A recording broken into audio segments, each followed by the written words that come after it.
Такс.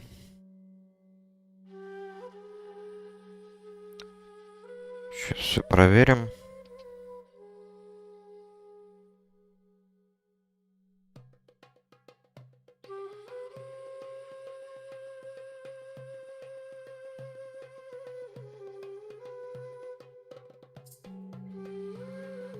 Ну вот, вроде бы все есть.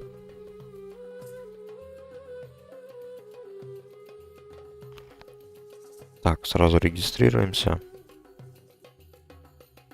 О, вот это я понимаю. Просто мгновенно.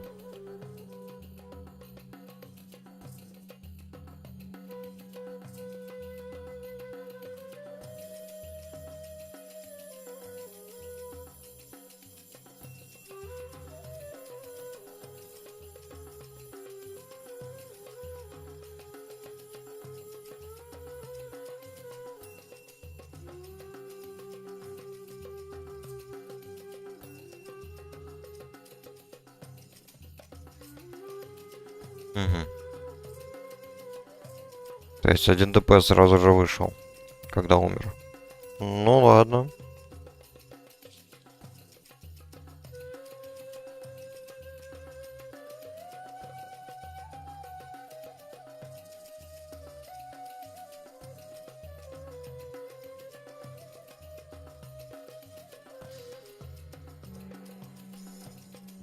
А, и мне стан кинули.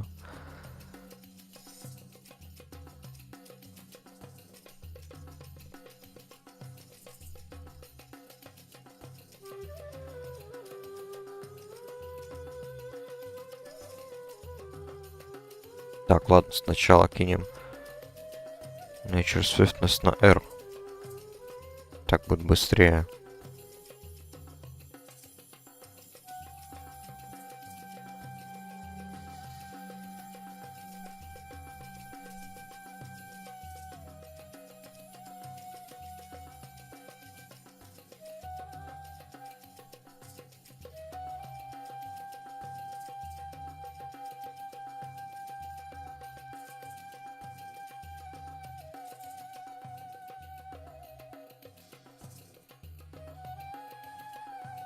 А, они любят прям контролить меня, я смотрю.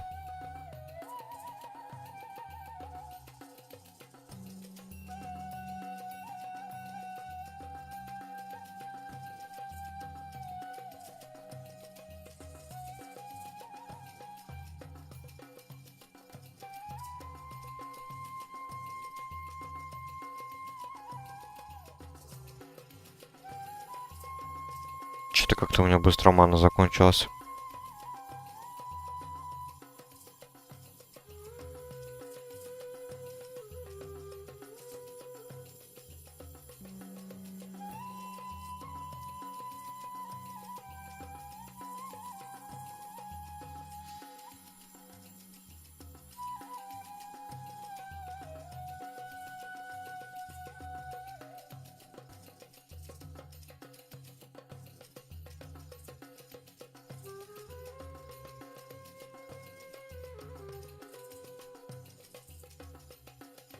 Так, ну ранг 3 тоже, кстати.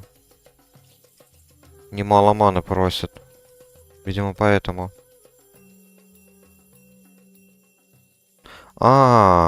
Теперь вот кто у нас танк. Тролль. Вар.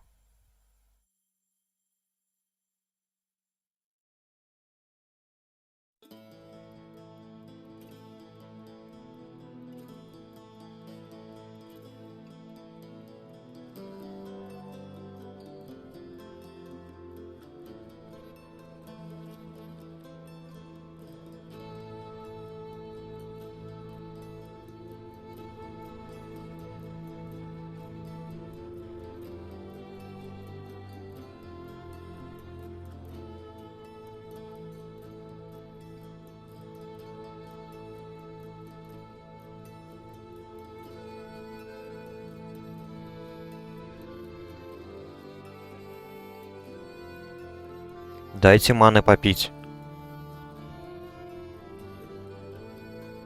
Понятно. Ну ладно. Думаю, успею.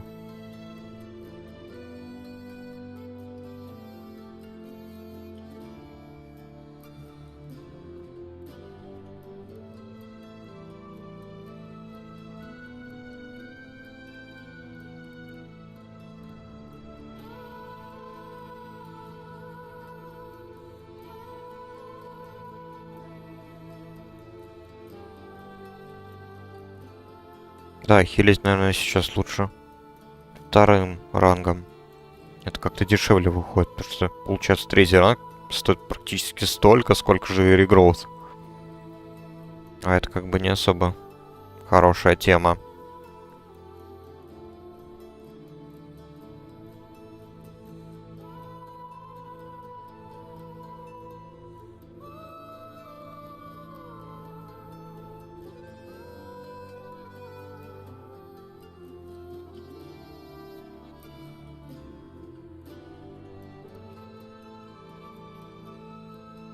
Так.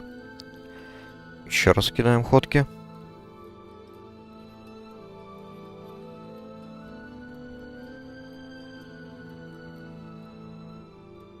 А, он еще левела получил. Ну ладно.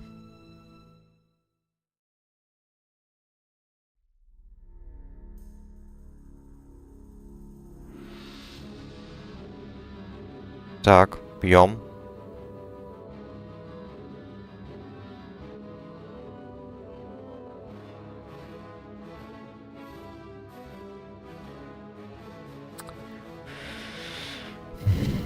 Как же я не люблю этих танков, которые не ждут.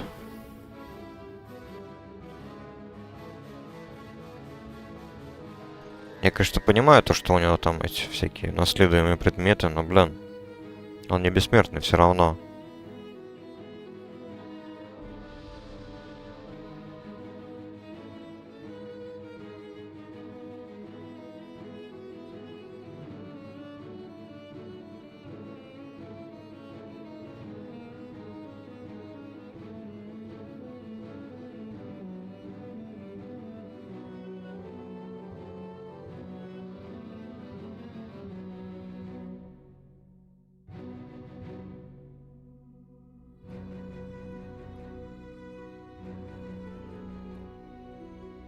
Так, давайте быстренько снимем шкурку. Этого не залутали, видимо. Ну ладно.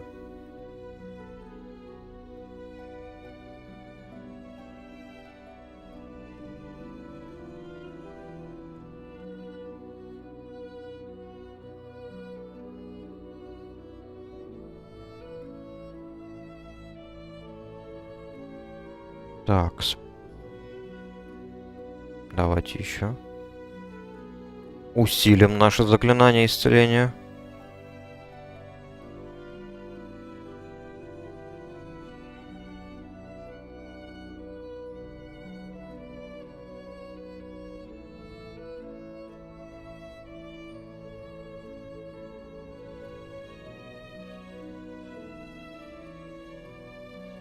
Но он хотя бы агро хорошо держит, молодец. Роль танка он исполняет прям на отлично. Учитывая, что он еще и вар. А у варом, по-моему, ну, не так хорошо идет. Именно удержка множественных целей. У них там этот есть, конечно, Thunderclap, ну и все, по сути.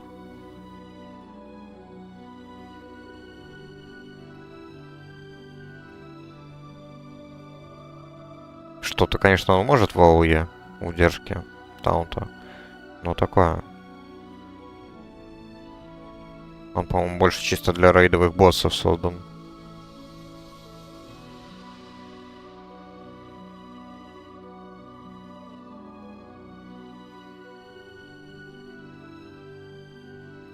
Так, а вот это мне не надо. Не хочу, чтобы мне ману сжигали.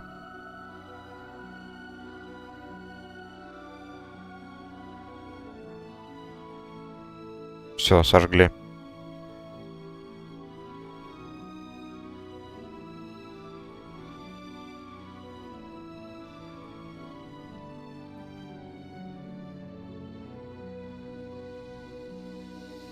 Маны не осталось. И зелий нету.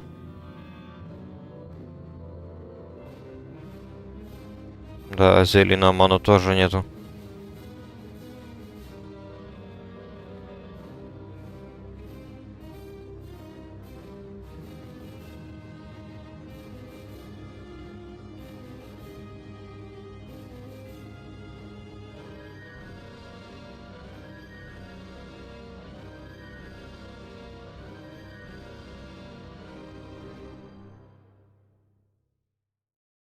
Ну нормально, ходки держат, но это уже, наверное, не мои. Да, это не мои.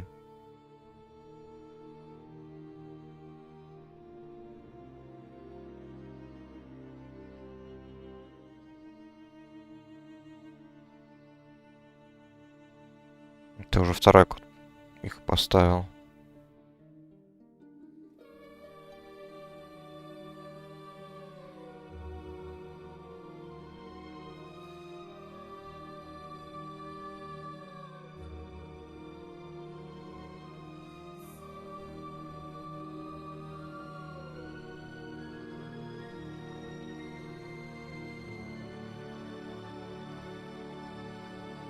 А, да?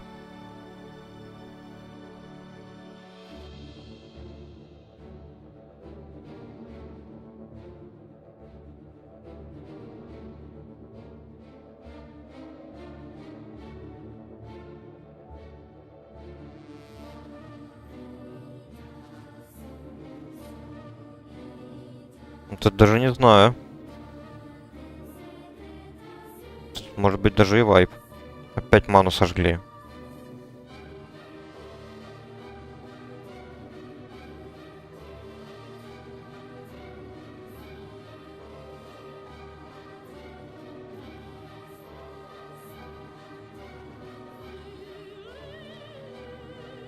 Нормально, садят.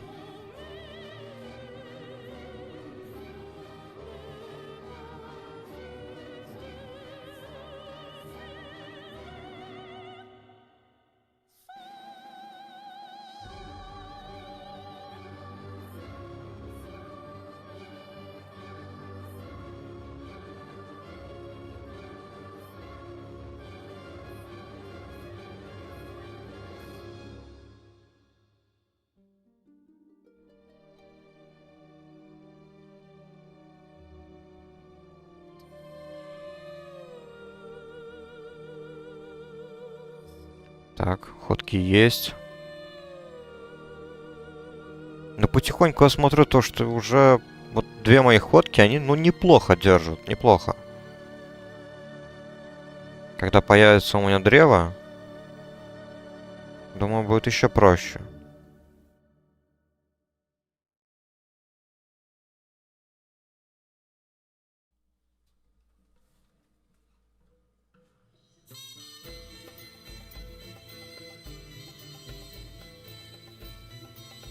Так, сюда плюс музычка на крестовый поход.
Нормально, как-то вот второй день себя чувствую более уверенно, играя на хиле Рестор Друиде. В отличие от вчерашнего дня. Хоть и я был чуть-чуть так заряжен, не был совсем голый.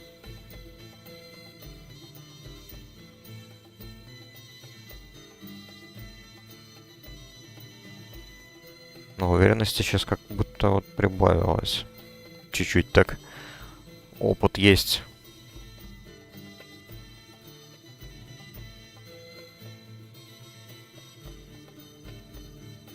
Так. Сюда уже плюс 8, кстати. Ну и видно, потому что мы исцеления просто стали мощнее. Невзирая на то, что у меня шмот, ну, вроде бы лучше, конечно, растет, в отличие от паладина.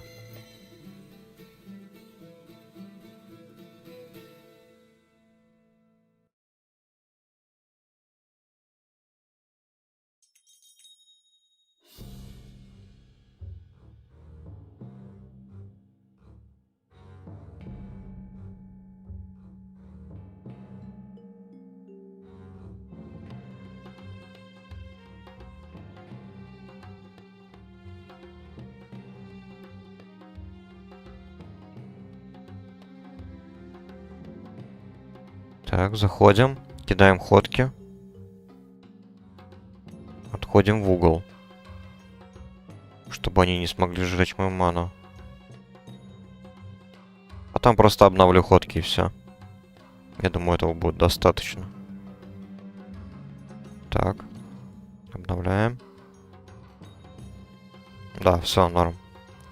Последний трэш-моб. Теперь уже и босс. Ну, босса на изи разберем. Тут единственная механика, то, что он там в один момент дает взрыв. И те, которые не очень умные, они его просто лицом прям танкуют. Вот этот вот взрыв. Фак. Си-си. Наложили сало. Ну ладно. Вот, сейчас вот будет большой бум. О, просто 3 ДПС сразу же на лоу хп. Видимо, до сих пор мало кто помнит то, что вот у этого босса есть такая механика.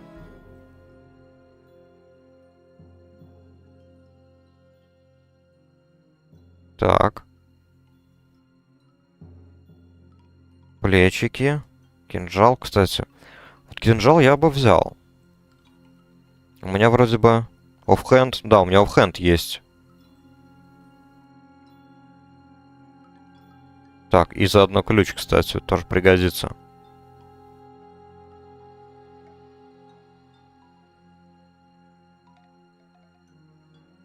Так, наплечники я выиграл. А, да? Классно. Понятно. Охотник забрал кинжал на спell power. Держу в курсе. Эти охотники. Люди не меняются. Как же, так же, как и в Warcraft, вот ЛК. Так, точно. А, да, сразу зарегал. Надо сразу обучиться. Ну ладно, полечь хотя бы получил, не страшно.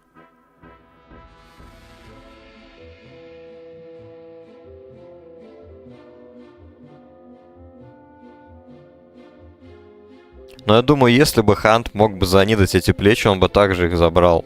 Это то же самое, что точно так же, как и было вчера, наверное.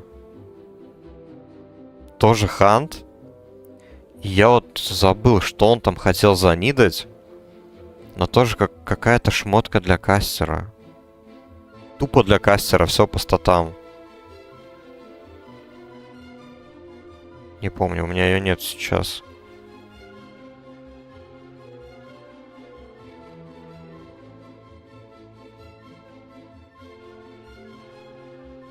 Так, баланс. Ну, давайте шипы возьмем, остальное мне не надо.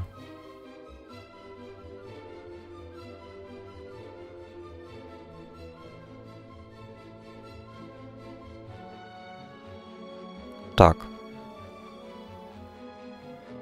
Теперь придется подождать. Первый данж так сразу прокнул, как зашел в игру. Теперь придется ждать. Ну ладно. Учитывая, что это X7. Здесь, кстати, оказывается, можно менять experience rate. Я вот это вот не знал. только вчера узнал. Правда, я сомневаюсь, что кто-то этим пользуется. Можно пока жду прок-данжа, короче, сделать квест на легенду Сталвана. Она там в конце колечко дает, а у меня как раз вот пока что колец нету вообще.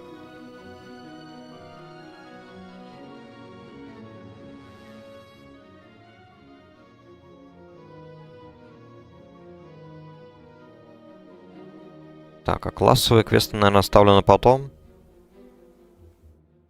Они все равно, по-моему, повышаются вместе с твоим левелом. И опыт будет скейлиться. Почему-то.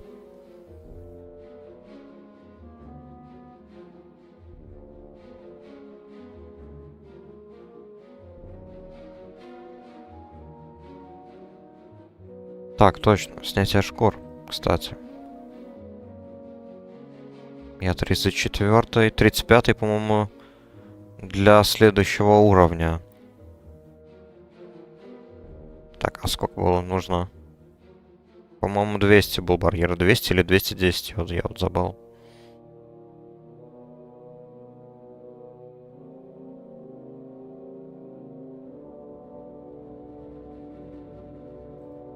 Пока тут время идет, можно еще, кстати, да, поснимать шкурку. Прокачать профы.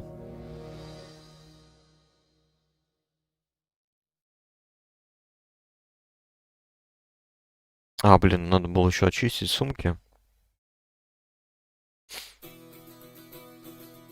Так, напитки у меня нормально. Хватит.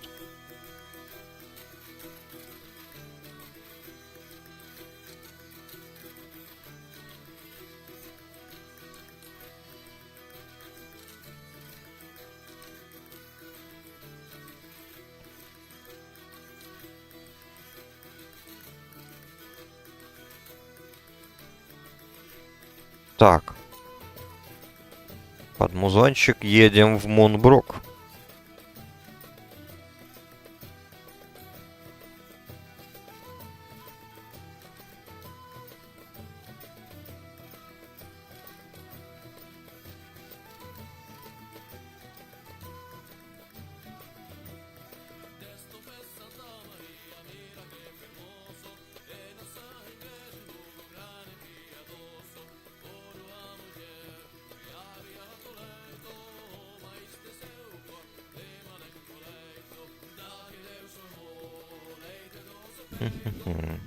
Так, шея у меня получше.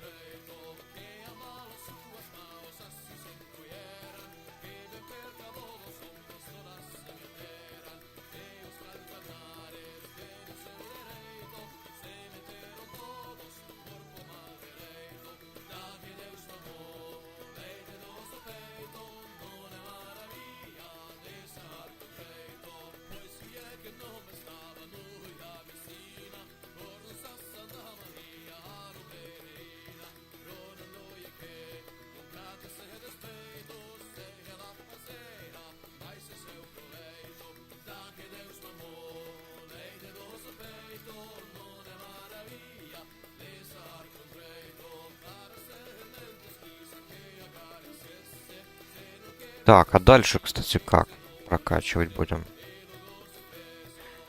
Empower Touch. Your healing touch spell gains an additional 20% and your nourish spell gains an additional 10% of your bonus healing effects. Ага, не но. Он будет скейлиться от этого, я так понимаю. Правда, но я потом его использовать уже не буду особо. Поэтому я думаю, стоит сюда вкачать.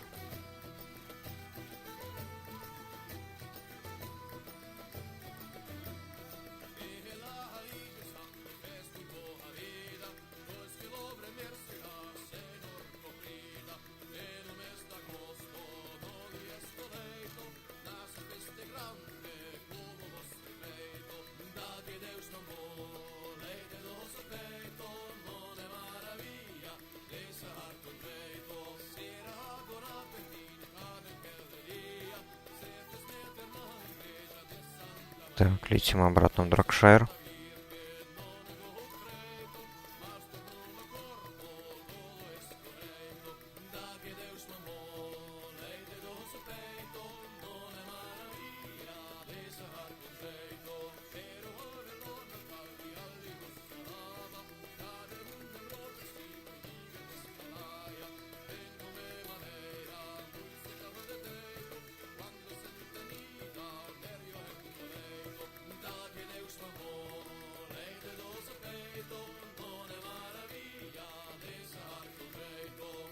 кто-то скачет.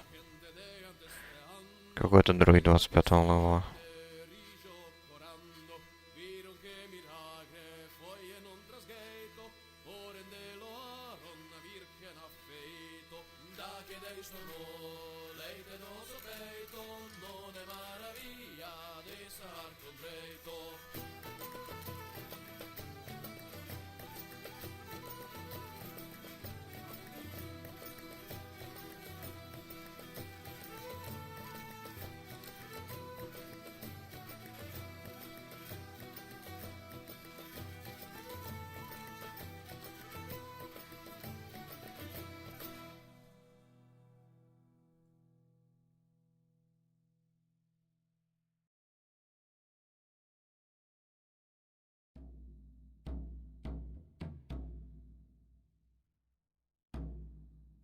Так, ну, наверное, сначала, может быть, стоит просто сделать эту квестовую цепочку, а потом уже заняться профессией. Потому что профессия все равно мне не срочно. Потому что мод, по-любому, насколько я помню, классического контента, шмот для разбойников и фералов.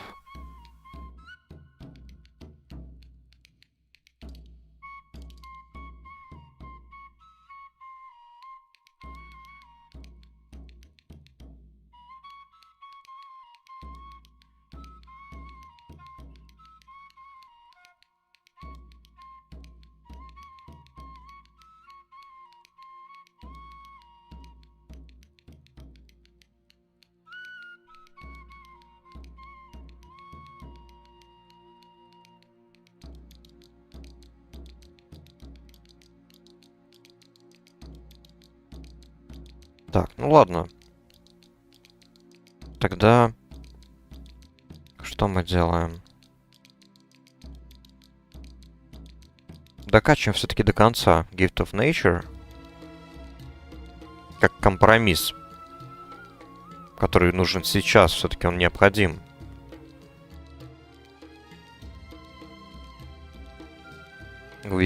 Он повысит эффективность всех моих исцеляющих заклинаний. Ну, логично, да, исходя из описания. А потом уже 4 очка закинем в Nature's Bounty. Который усилит мое любимое заклинание, которое имеет друид. Дальше уже откроется путь к следующей ветке. Так. Increases total spirit. А вот тут, кстати, я не помню. По-моему, здесь даже не обязательно все 3 очка вставлять. Может быть, 2 будет вполне хватать.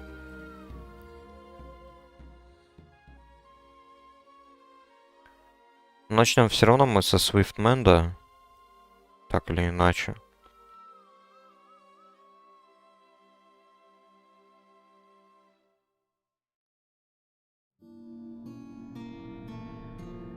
После него так. Your critical strike chance with all spells is increased by 1%. Это хорошо.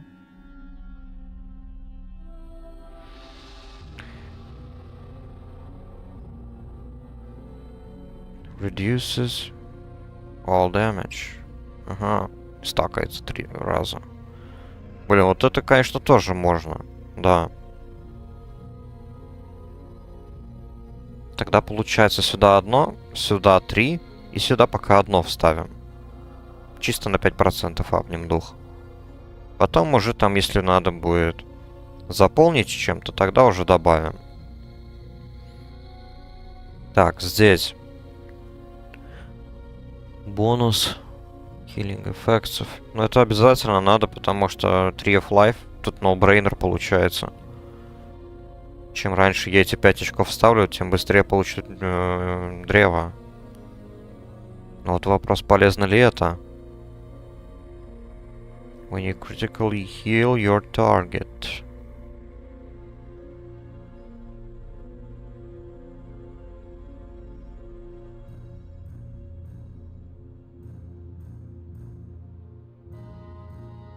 Я так понимаю, это дополнительная ходка, да? Living Seed. Значит, тоже, я думаю, обязательно все 3 очка вставить. Но это потом. Получается, я, наверное, пропущу вот это вот. Думаю, нафиг не нужен. крайней мере, я вот... Не знаю, когда давно играл на Личе, я вот пытаюсь вспомнить, какой талант не брали Рестор Друиды. Именно для ПВП. Хз, если честно, мне кажется, вот этот вот талант они не брали.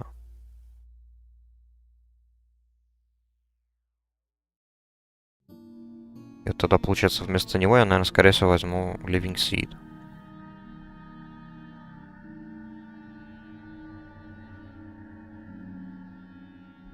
Так, что у нас тут? Чё-то как-то не ахти. Странно, что первый данж быстро прокнул.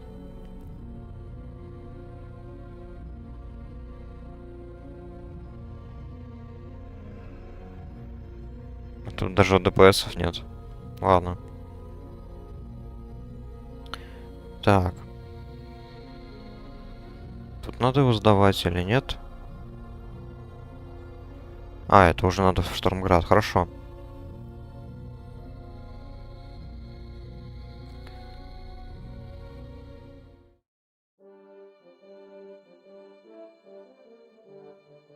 Тут остальные, кстати, спеллы уже, я думаю, нужны. Для ПВП друида.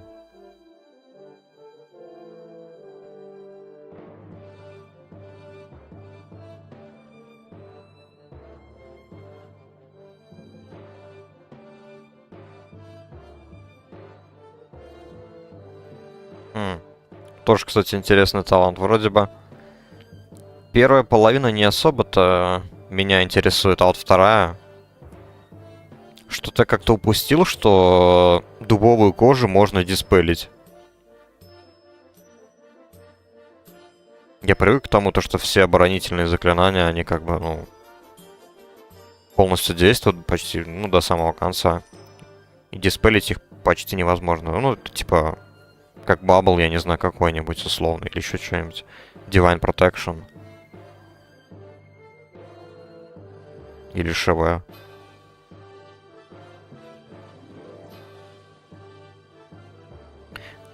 Не, ну если так получается, тогда и надо будет тоже этот талант брать. Правда, это чисто для ПВП. Ну, учитывая, что я планирую на 79-м останавливаться, на 80-м не пойду уже дальше. Тут нет смысла, тут уже давно лича фармят. Я не собираюсь догонять. Тут этот прогресс меня это не интересует. А вот ПВП на твинках это другое дело.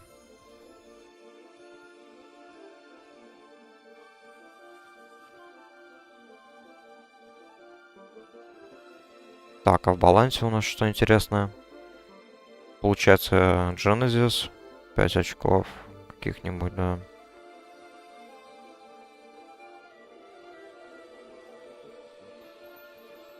Я думаю, где-то до сюда стоит прокачивать, будучи рестором.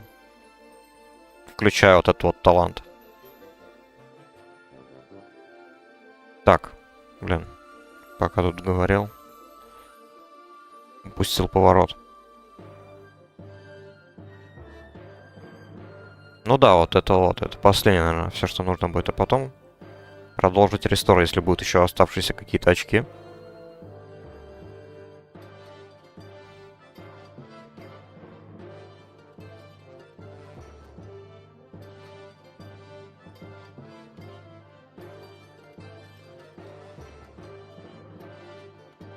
Сейчас стража разберется. Я сначала думал использовать Shadow Melt, но ладно.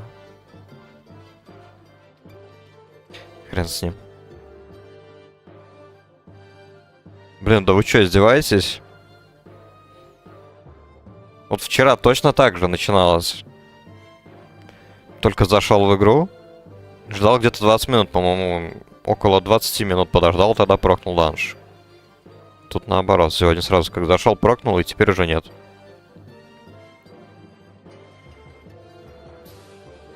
А ведь жаль. Танк у нас был вот в библиотеке Алого Ордена, прям вообще хороший танк.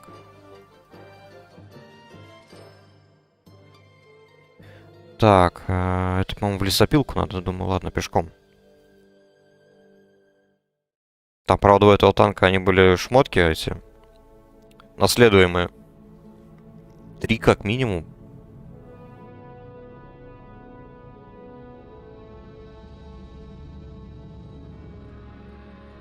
Но с другой стороны, шмотки это тоже не показатель. Он прям там умел удерживать агро, всегда большие пачки держал.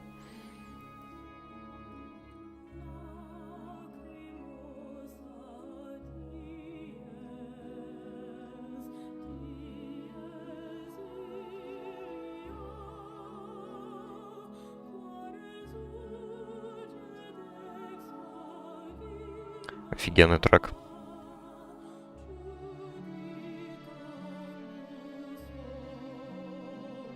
Тема Хуманов из Героев Меча и Магии 5.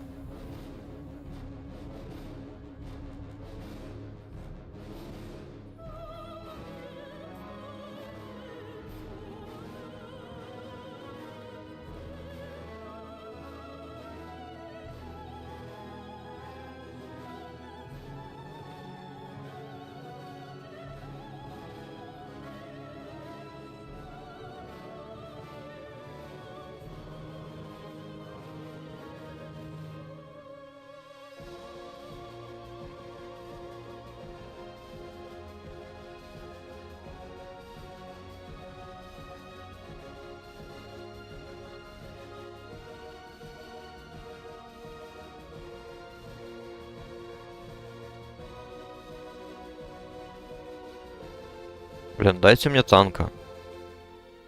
Жаль, вчера вот я вечером еще пару данжей прошел, и, ну, чисто немножечко времени было свободного. Жаль, что с ним не смог продолжить. Там танк тоже хороший был. Сагильдиец. Он в итоге прокачался дальше меня. До 41-го. Он мне предложил АОЕ прокачку. Вместо данжен спама, ну не знаю.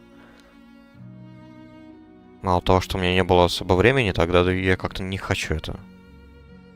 В подземельях выгоднее. АОЕ прокачка, наверное, тоже будет быстро. С этим товарищем. С протпалом, ну блин. В данжах хотя бы ты быстро тоже получаешь опыт, получаешь шмотки.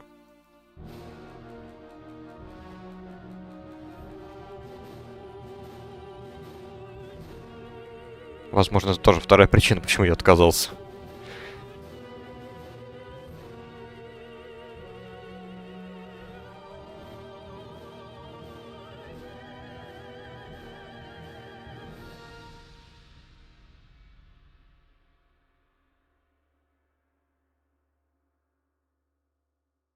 Блин, серьезно, а где танки?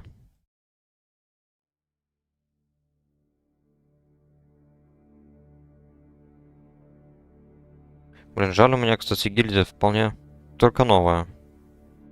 Вчера просто чувак какой-то пригласил. Я и согласился. Вот этот вот сагильдиец, паладин, он сейчас в оффлайне. Да он 41-й.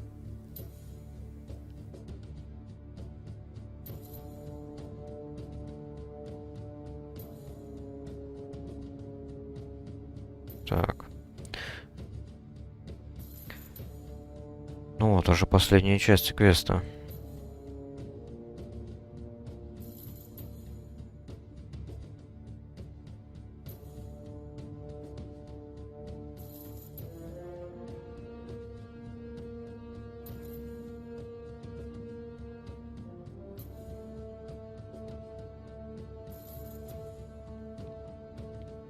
Зачем кидать в меня полиморф, если ты меня бьешь, тупой ты моб?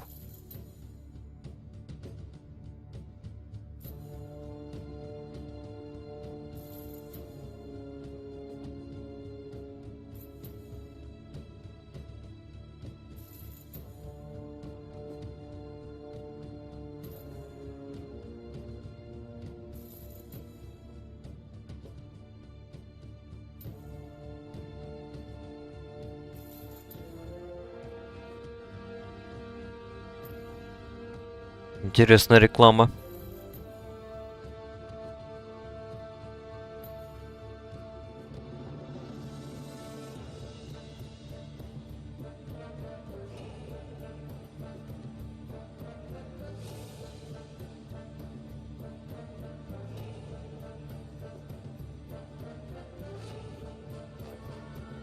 Так, ну ладно, пока все-таки еще стрим только начался, надо что-то делать.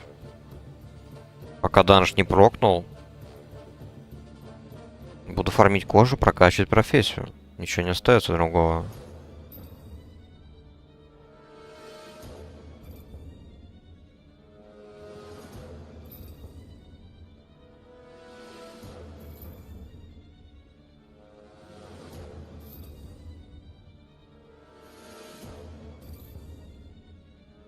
Прикольный нюанс, кстати, сделали. Мне нравится то, что когда ты прыгаешь в воду, и если за тобой в этот момент бежит какой-нибудь NPC-гуманоид, то он за тобой продолжит идти, потому что он, по сути, плавать может, умеет. А вот если за тобой побежит какой-нибудь волк, там, паук, медведь, неважно, животное, то он тут же просто залосает тебя и уйдет.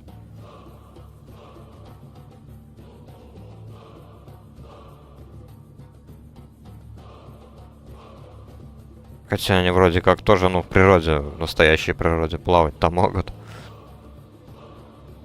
Тут они ради этого не станут.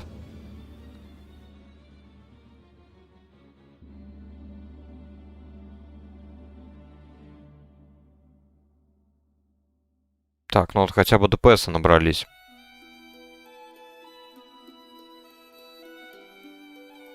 Теперь осталось у нас дождаться танка.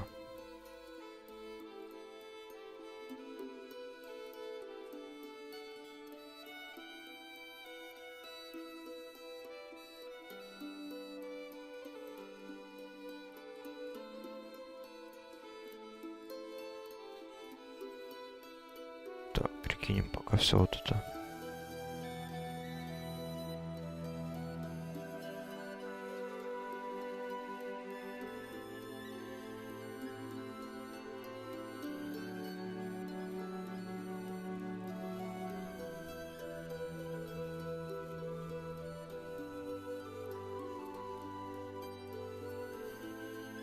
Так, ну я думаю, получу, наверное, следующий левел. Я надеюсь. Когда закончу эту цепочку. А тут для 34-го было как-то слабо.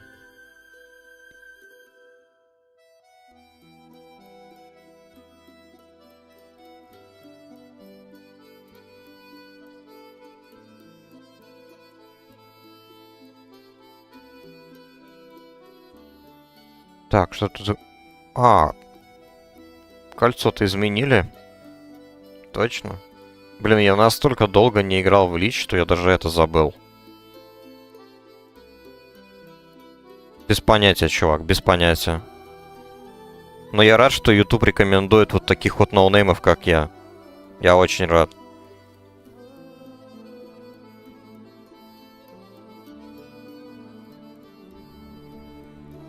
Не знаю, теории могут быть разные. А, так еще и потому, что даже Вовку не смотрел. Вообще не понимаю, честно. Таковы алгоритмы Ютуба, без понятия. Они анализируют теги, хэштеги, названия, может быть, еще по этому какому-нибудь принципу.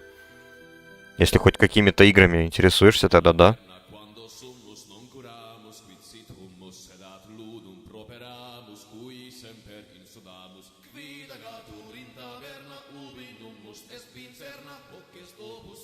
Так что я вообще без понятия.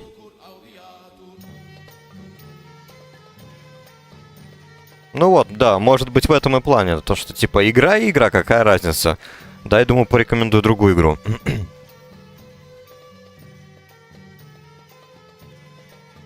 YouTube это и... YouTube есть YouTube, да. Не знаю даже, что сказать.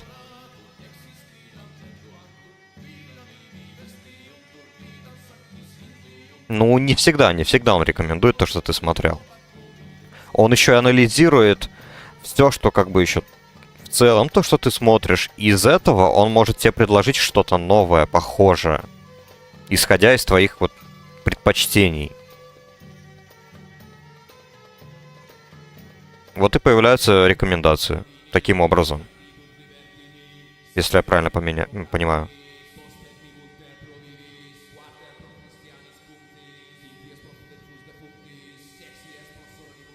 А так, конечно, в целом, ту же связь между Фифой и Вовкой, даже не знаю. Я, допустим, в ту же Фифу я никогда в жизни не играл. В детстве только один раз на Sony PlayStation в Фифу... FIFA 2004, там какая-то была игра. И все.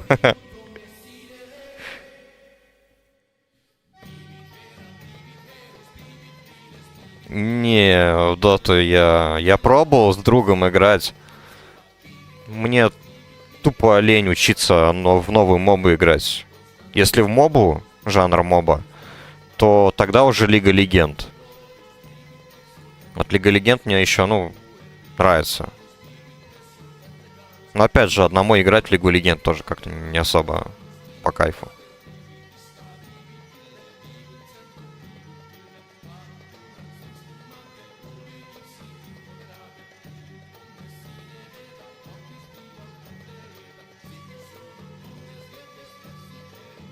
Пое. Пое я даже ни разу не видел, кстати. РПГ. Из РПГ. Сейчас бы вспомнить, во что я такое играл. Для меня РПГ это Готика 3. Вот в это я играл еще в детстве, будучи подростком.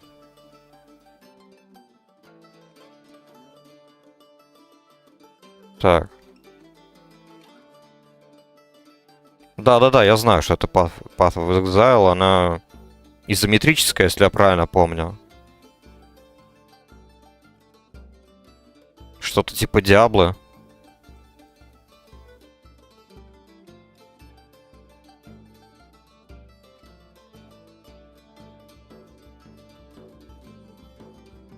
А так в Доту, ну, я пробовал, когда я только вот начинал прямые трансляции. Ну такое, блин.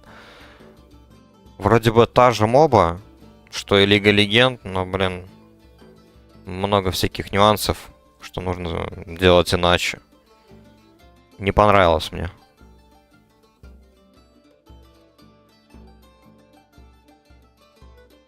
У меня сейчас вот три игры в топе, которые я с радостью буду стримить. Это вот Warcraft.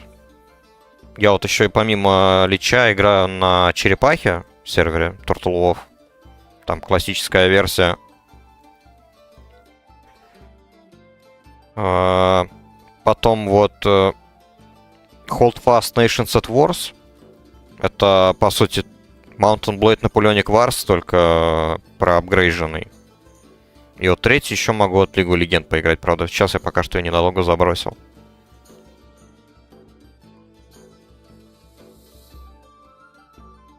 Baldur's Gate 3 нет. Такое мне тоже пока не особо интересует.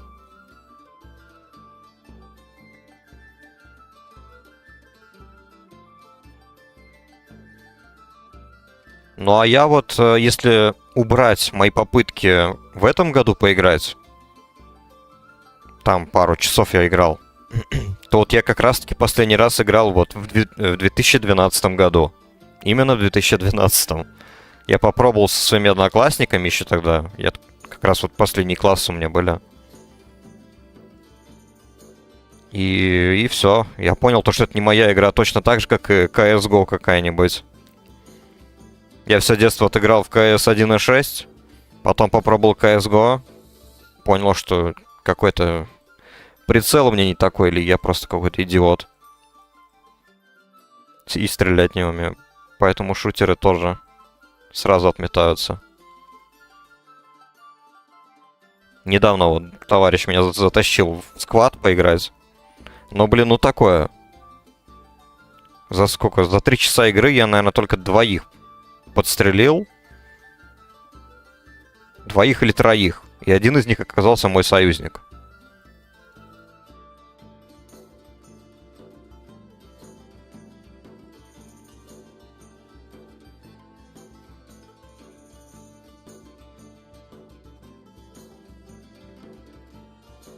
Ну да, люди говорят иногда то, что, мол, Дота сложнее, чем та же Лига. Хотя я не знаю. По-моему, у каждой есть своя сложность определенная. Если я правильно помню, то в Лиге просто все происходит гораздо быстрее и динамичнее. А в Доте там все потихонечку так фармишь, прокачиваешься, одеваешься.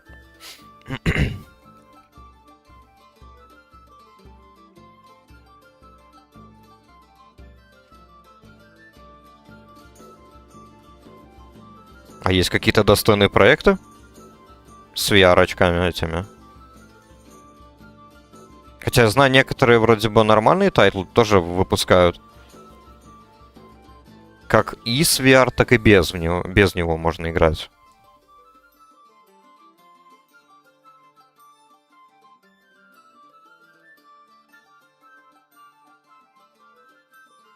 $20-25? Странно. Вот у меня, кстати, сложился стереотип, то, что в Доте тоже вот эта вот разница, в отличие от Лиги Легенд, то, что одна катка в Доте это стабильно плюс-минус час. А вот в Лиге Легенд, ну, в среднем 40 минут, не больше. 30-40. Это вообще долго уже. 40, ладно. 40 минут это уже долгая катка.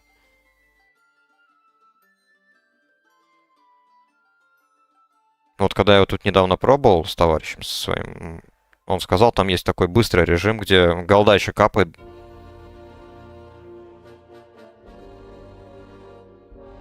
Вот мы в него и поиграли немного.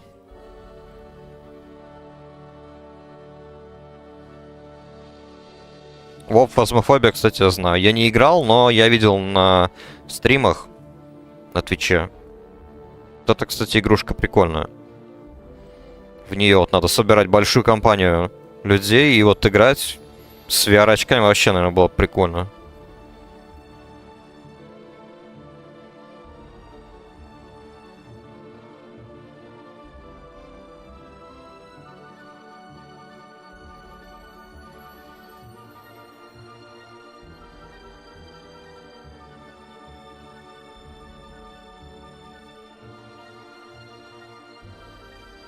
Так, что-то жесть какая-то.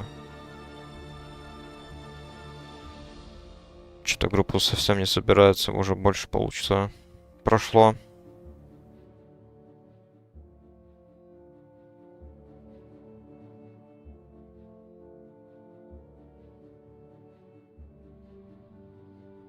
Я знаю, что с VR-очками вот есть просто, наверное, такие...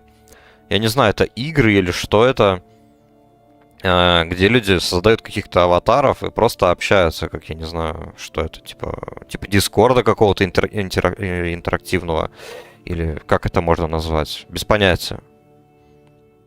Я часто видел всякие приколы в связи с этим на весьма популярном в ру-сегменте сайте на 2Ч.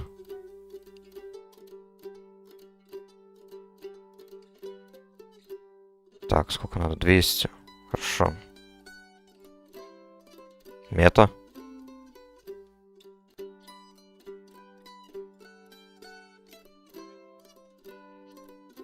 Ну да, насчет расценок я в курсе. Такая себе тема. Но я думаю, пока время пройдет, потом уже эти цены усядутся. Чуть-чуть поменьше будет стоить.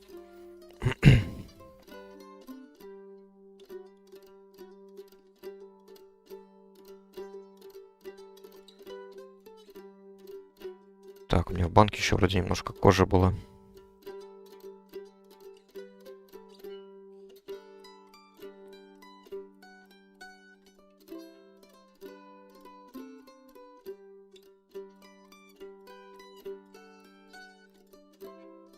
А что за Павлов? Это что за игра такая? Первый раз о такой слышу. Что за жанр?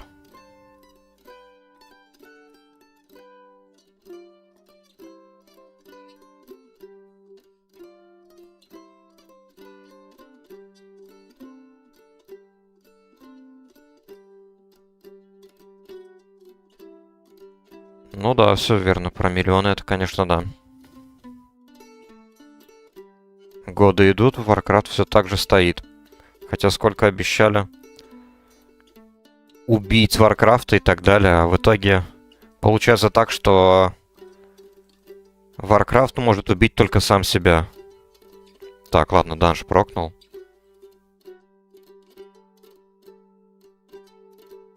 Сейчас мы освобождаем.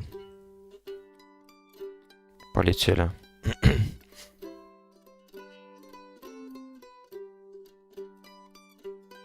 Также КС, только VR. Ого. А, кстати, возможно, я и что-то видел. Возможно. Но это прям давно было. Поэтому я сейчас уже не пишу, что я там видел.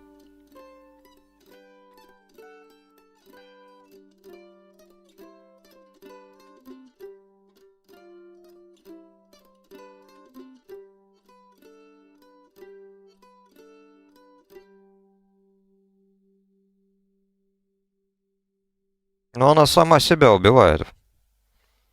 Последние дополнения... Последнее дополнение, вот эта вот и повестка, которую запихивают в нее, это все просто уничтожает ее изнутри.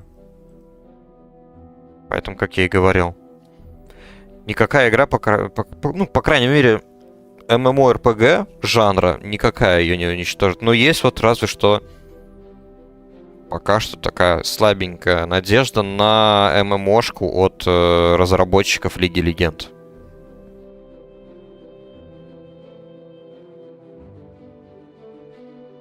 Они хотят сделать вот по мотивам своей мобы ММОшку. Тоже богатую лором.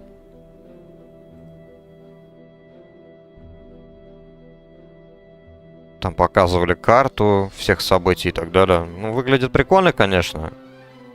Сама обертка. А что выйдет из этого? Без понятия.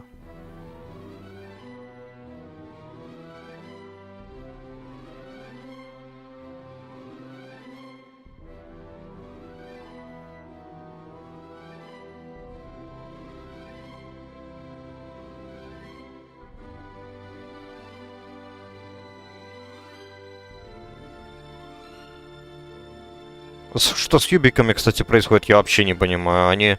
Ну, все, что последнее слышал, они потихоньку начинают закрывать повсюду свои эти... бюро разработчиков. Постоянные проблемы с игрой Skull and Bones, которая выглядела очень перспективно. Мне вот нравятся игры пиратской тематики. Единственная часть Ассасина, вот, в которую я играл и всю прошел, ну, по крайней мере, сюжет, это вот как раз-таки Black Flag, вот прям очень затянула игра. Именно составляющая Ассасина мне было не так интересно, как вот сама тематика пирата. И вот, будучи подростком, я еще в Корсара играл, тоже офигенные игры. Тут вот тоже такая игра, которая разрабатывается уже совсем долгое время, много лет. Постоянно какие-то там проблемы с ней. Ну а тех же ассасинов они уже тупо на конвейер поставили, им, наверное, уже плевать на это все.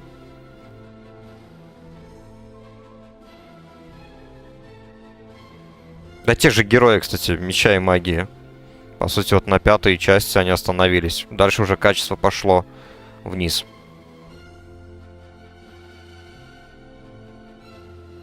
К сожалению. Тоже была хорошая серия игр. Хотя я и не был фанатом пошаговых стратегий. Но третья, четвертая и пятая часть, вот тут хорошие игры были.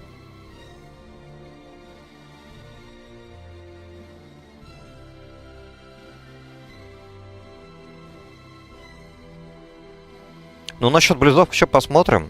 Тут вот недавно, наконец-то, Microsoft смогли выкупить их. Они теперь объединятся. Посмотрим, что изменится. Может быть, что-то и в лучшую сторону. Хотя я сомневаюсь, на самом деле.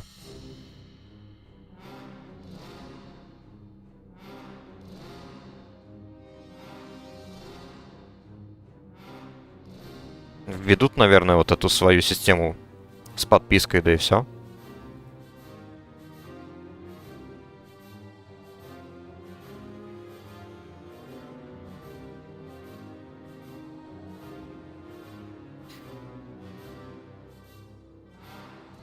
Вовка вышла в 2004, по-моему, в ноябре 2004 в США. И чуть-чуть позже, по-моему, в Европе, в 2005. Так что да, игра довольно старая.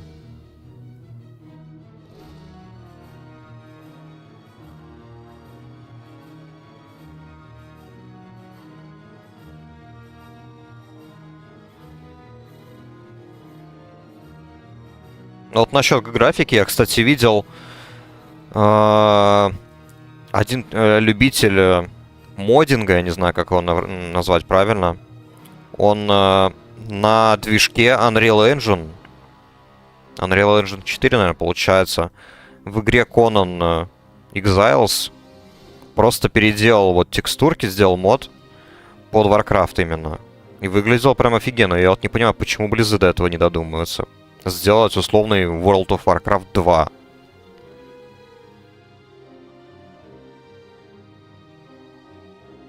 Там вот графика прям офигенная. Сама игра это что-то типа RPG Survival, но еще и есть и режим там MMORPG. Ну, просто по сети есть. С серверами.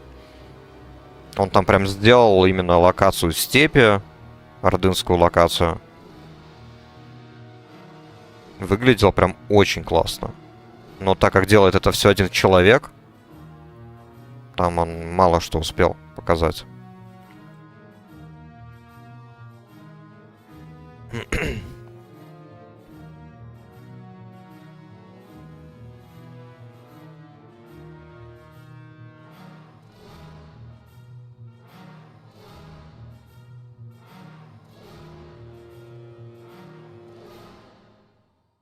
Я, наверное, в первую Warzone успел поиграть немножечко. Это колда, да? Call of Duty Warzone.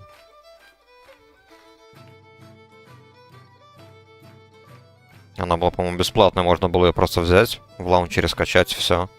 Но у меня просто тогда ноут был слабенький, не потянула игра.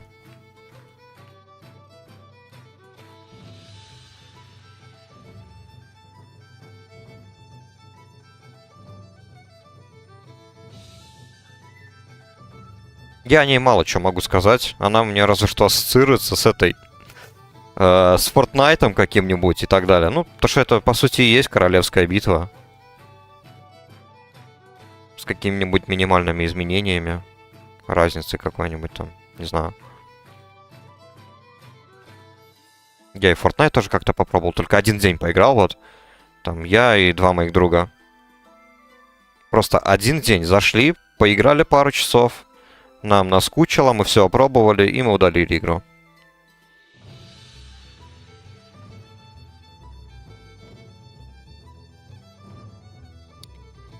Первая, вторая часть. Может быть, как-нибудь, кстати, и попробую ради интереса, если они бесплатные. Сейчас у меня другой ноут. Помощнее. Хоза. Может, и потянет. Я просто, если честно, не особо люблю в такие прям современные игры. Они почему-то быстро мне надоедают. Я вот когда только приобрел свой последний ноут, первая игра, которую я попробовал, чтобы протестировать мощность, это я установил пиратскую версию Call of Duty World War 2. То есть это что-то типа ремейка, наверное, я так понимаю, про Вторую мировую колды. Там была Call of Duty 1 и Call of Duty 2, по-моему, они были про Вторую мировую.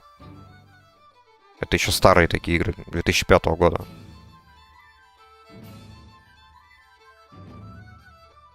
И вот вышла новая, я ее попробовал, там первые миссии прошел, и все, что-то надоело, я не знаю.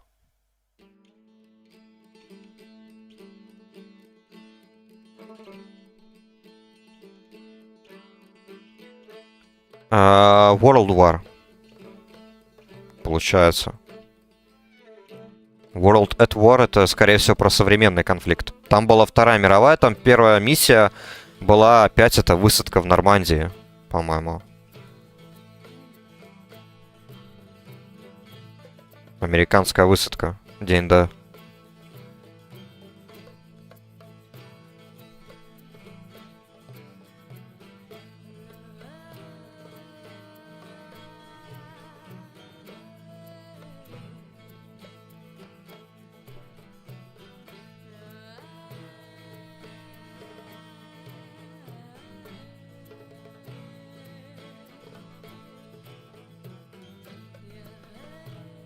Ага. Про войну в Японии.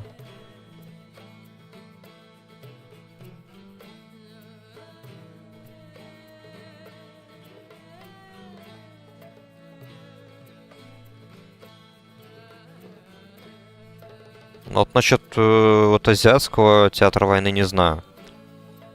Про азиатский я играл только... У меня есть и до сих пор, ну, в Стиме в библиотеке, Rising Storm.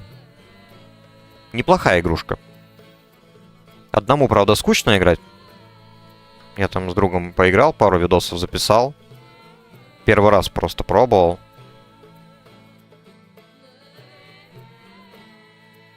Ничего, такая прикольная. А вот про колду не знаю. Там не помню таких вот.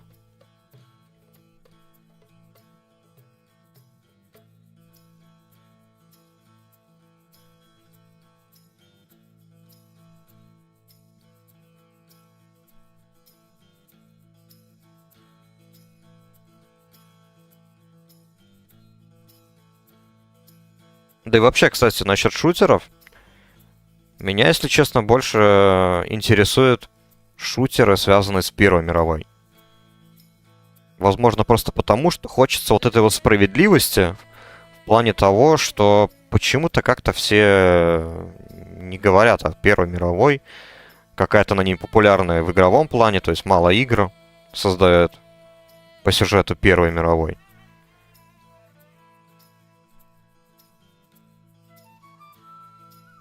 Окей. Давай. Удачной игры тебе в Dota.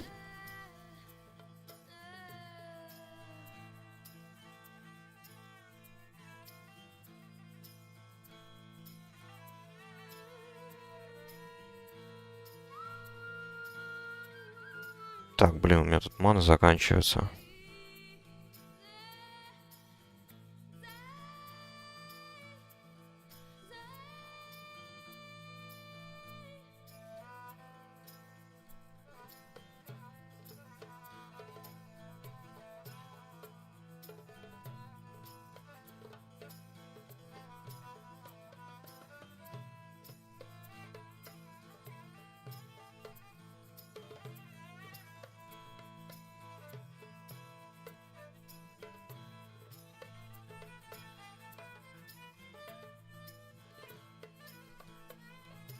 Так, ну там, кстати, у нас хороший.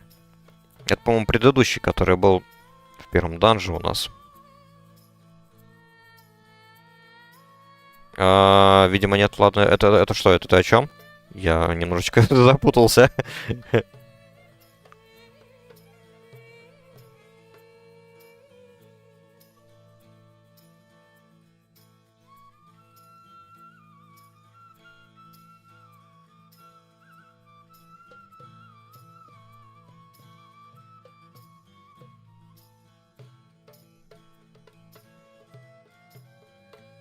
Так-то да, конечно, заходи, если что. Я всегда рад любым зрителям.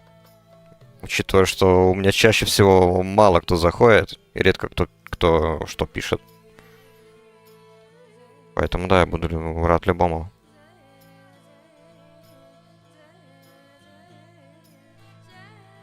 Пообщаться, что-нибудь обсудить.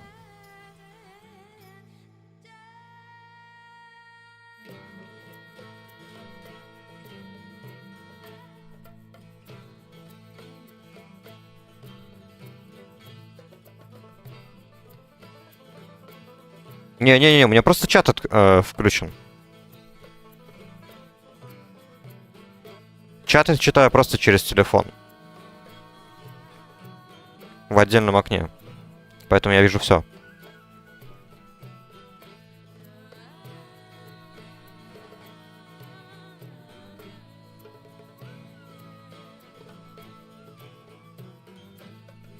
Про Discord.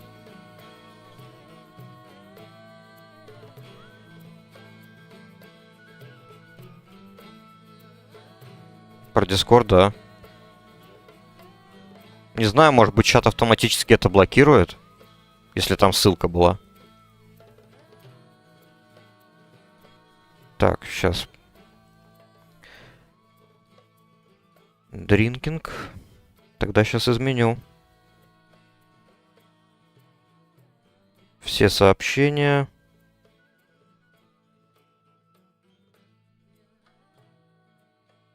Да, вот теперь поменял. Да, оказывается, у меня стояло лучшее сообщение. А тут в чате у меня... Нет, такого у меня не было.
Так, кину ходки, надо будет, наверное, сейчас через комп тоже изменить тут. Так, вот сделаю.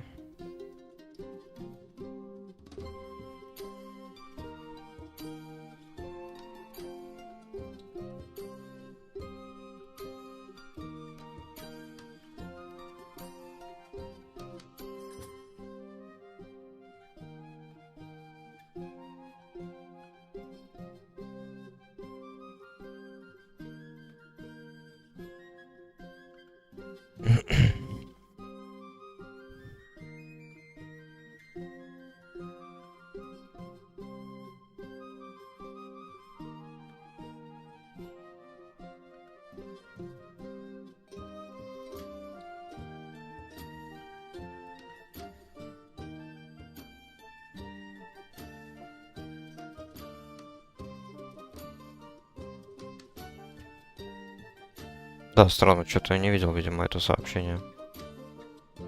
И сейчас почему-то все равно не отображается. Хоть я и поменял настройки. Странно.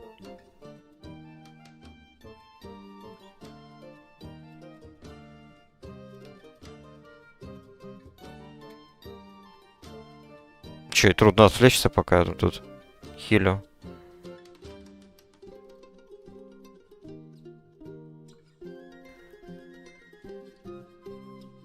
Так, а если...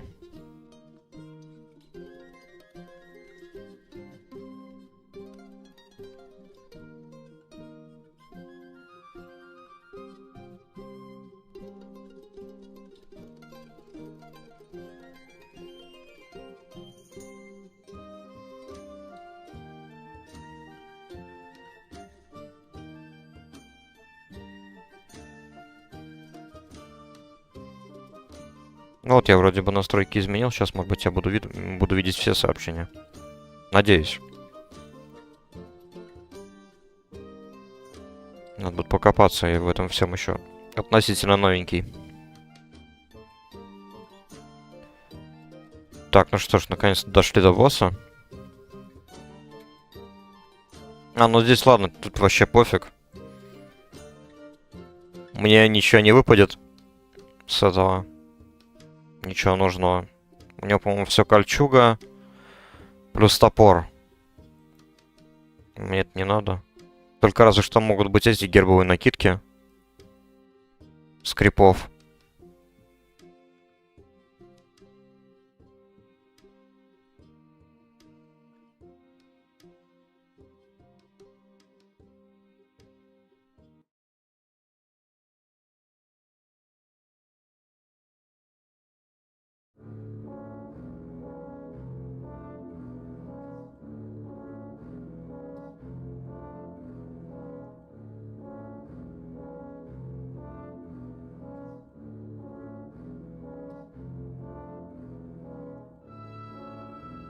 Штанцы. Так, а у нас шаман 38, он тоже, кстати, не может занидать. А, воин есть зато.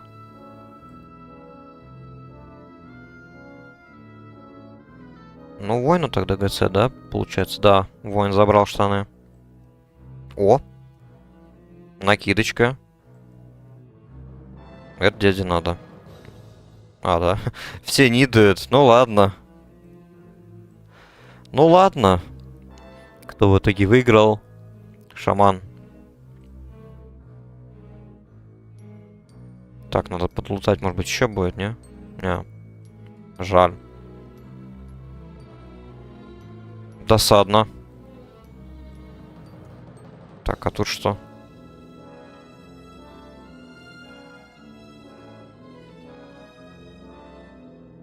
Так, 38-й, надо идти к тренеру.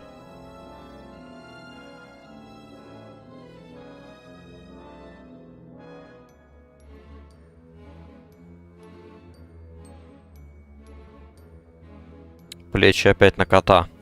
Спасибо, ребята. Как же я обожаю этот рандом. Когда играл за Холли Паладина, мне просто без исключения все шмотки давали на либо ретрика, либо прот Паладина. Никакого интеллекта. И это еще не учитывая тот факт, что ты не можешь нидать ткань, кожу. Кошмар. Какой онлайн на сервере? Сейчас, секундочку, можно зайти даже на сайт посмотреть. Я играю на мире Ice Crown. В данный момент почти 7К. 6936 человека. Но это первая половина дня. У меня сейчас 10:30 утра. Ко второй половине дня будет уже кап. Будет очередь. И тогда онлайн будет превышать, по-моему, даже, наверное, 10 тысяч. Я не помню, какой у них там кап. В этом мире. 10 или 12 тысяч. Это вот прям максимальное количество. Но это самый густонаселенный вот мир, который есть на этом сервере. Их всего 4, я смотрю, тут, да? Да, это Лич. Тут три мира, это Лич Кинг. Вот Ice Crown, на котором играю я, это самый густонаселенный, популярный. Есть еще Лордерон. Там сейчас 2000 играет. И есть еще Black Rock. Там 400 человек. Какие там рейты, я не знаю. На моем X7 опыт. На профы X3.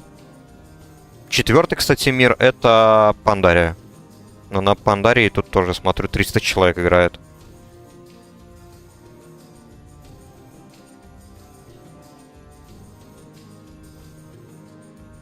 Сайт, кстати, называется warmain.com. Если что, если интересует.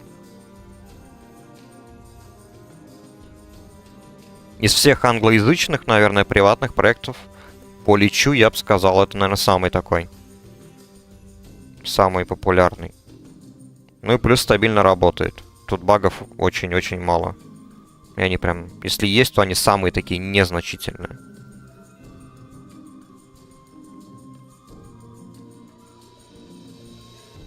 Да даже если сравнить с тем же... Там вот... Вов Циркуль. То разница будет большая в работоспособности.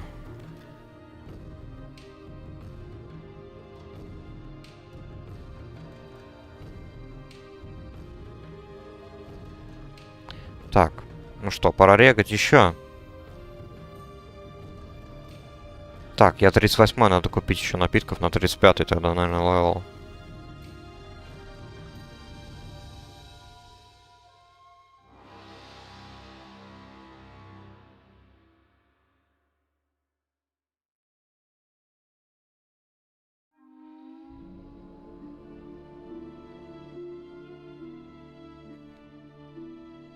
Так, хил, ДПС, ДПС, хорошо. Надеюсь, сейчас не надо будет ждать 30 минут. Тут можно, кстати, спокойно прокачиваться через поиск подземелья, особенно если ты танк. То вообще без проблем будет группа собираться. Но вот за хила чуть-чуть почему-то медленнее. Немножечко медленнее. Самое долгое, сколько я ждал, это, наверное, минут 30 или 40. Бывало такое, к сожалению. Но это вот чаще всего проблема по утрам происходит. Так как сервер все-таки мультинациональный, или как это правильно сказать, то что здесь много и европейцев, и из Северной Америки тоже игроков. Да и китайцев тут, по-моему, тоже хватает.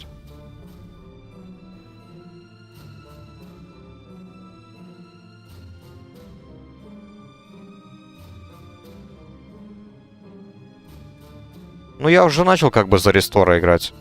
Я и хочу до конца докачаться за рестора, чтобы потом на 79-м одеться и ходить на БГ твинком.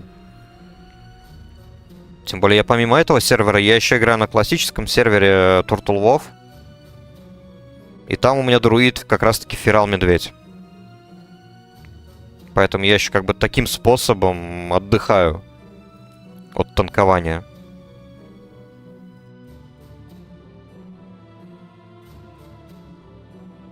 Чтобы постоянно не повторяться разными ролями. Там, тем более, танковать-то будет потяжелее, учитывая, что это классика. Ну как классика, там классик плюс контент. Переделанная. Много чего кастомного есть. Так. Плюс 20. Наверное, хватит.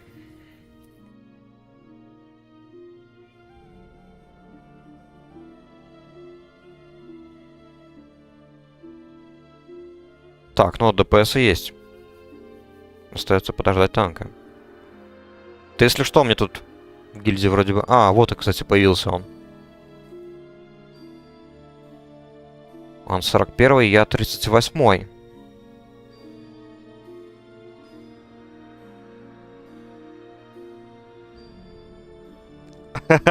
Еще один человек, кстати. Тут буквально, ну не знаю, минут 40 назад также зашли ко мне два человека. Один, что он тут мне писал? Он по доте больше. А другой человек писал, он фифу смотрел видосы. И оба про Warcraft вообще не шарят.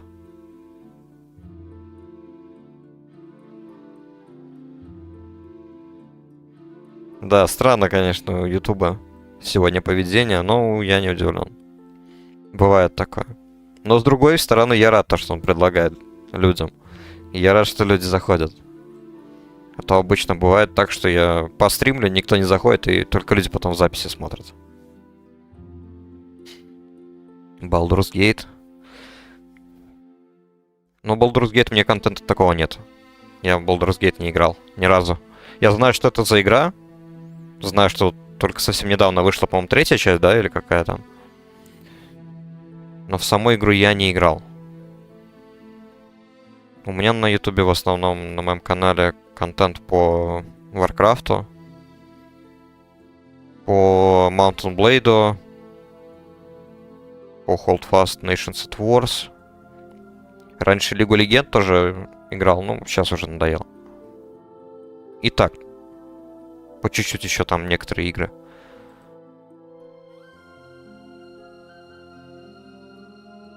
В которые в основном можно, кстати, по кооперативу поиграть. Типа там, не знаю, Fall Guys, но это такое. Простенькие игры, которые иногда играю, чтобы отвлечься.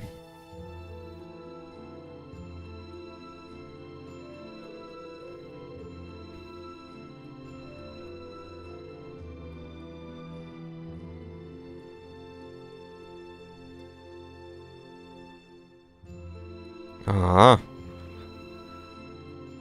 Ну, ты хотя бы опытный, да, в этом деле. С Варкрафтом знаком. Понимаю, теперь, наверное, совсем уже времени нету на все это. Да и с другой стороны, со временем, наверное, тоже бывает надоедает что-нибудь. У меня в детстве, в подростковом возрасте много было интересных игр, которые я просто любил. Там, я не знаю, РТС-ки какие-нибудь. Age of Empires, Stronghold. Вот сейчас вот играет музыка из Героев 5.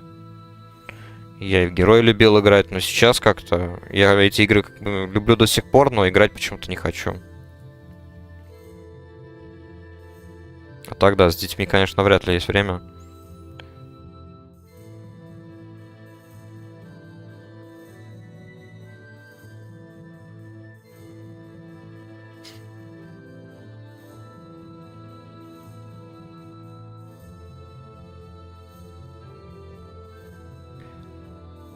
Так, ну что, может быть, попробую договориться с ним.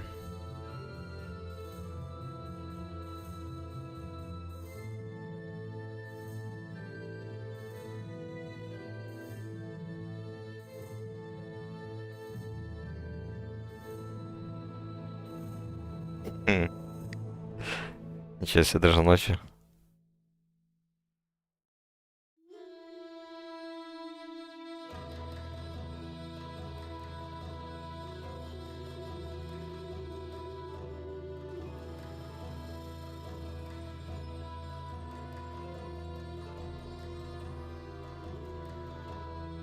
Ну, у меня тоже такое было.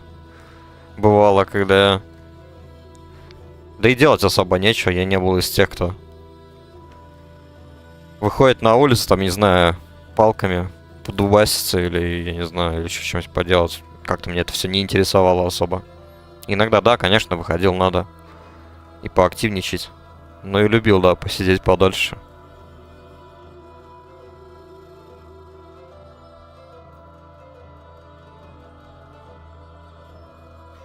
Так, что-то он мне не отвечает.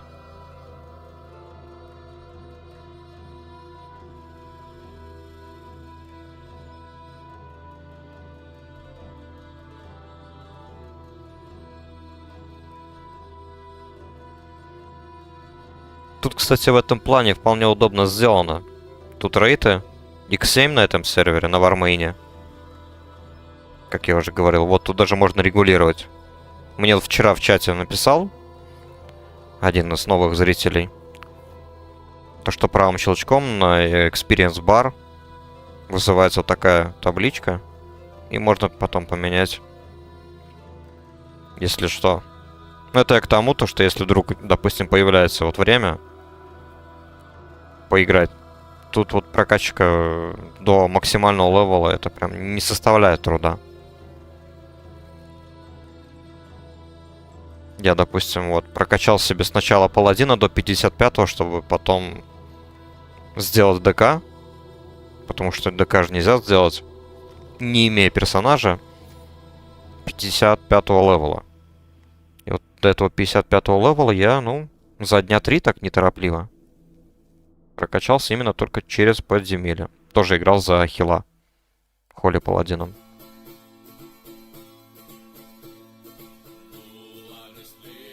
Новые проекты? Новые проекты... В смысле, Warcraft новые проекты, имеешь в виду?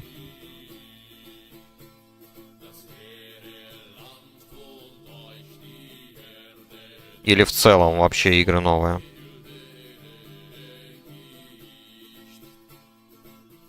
Если в целом новые игры... Но у меня, скажем так, вкус довольно специфический. Я привык к таким играм, которые были выпущены уже относительно давно, там, не знаю, сейчас вот 23-й год, лет 10 назад, допустим. А вот если брать какие-то новые, то я очень придирчив к ним. Вот самое новое, в которое я сейчас играю, это вот Holdfast Nations at Wars. То есть это копия, по сути, игры Mountain Blade Napoleonic Wars.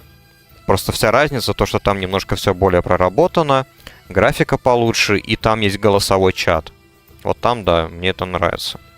Но там почему-то просмотров куда меньше, чем в том же Варкрафте. А так, ну вот я стримлю тот же Turtle WoW. Это новый проект по Варкрафту, вот Классика Плюс. А всякие новые игры, я не знаю, как-то мне не интересно это. Не цепляет. Ну и плюс еще лень, ну, в смысле лень, жалко деньги тратить. Они там наверняка стоят круглую сумму.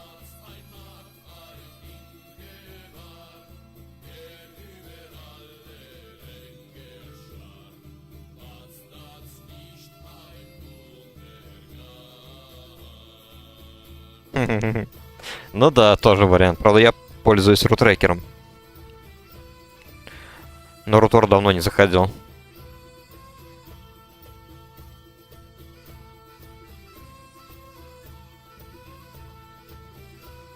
Но я подумывал, может быть, еще перепройти какие-нибудь тоже относительно новые проекты, типа Assassin's Creed, Black Flag.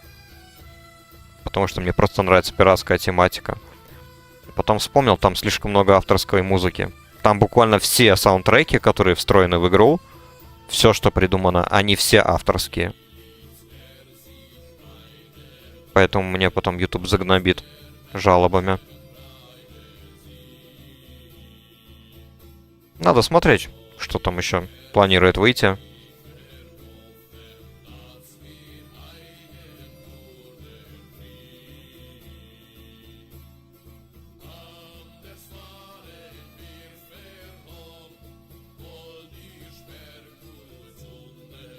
Бывает так, что тоже тупо времени не хватает.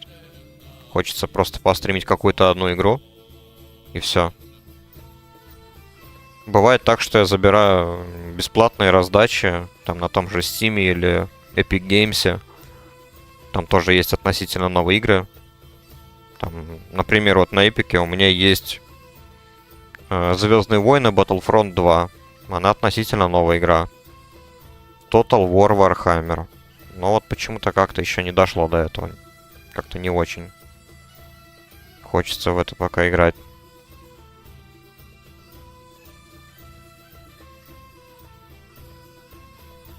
Ведьмак 3 тоже есть на этом...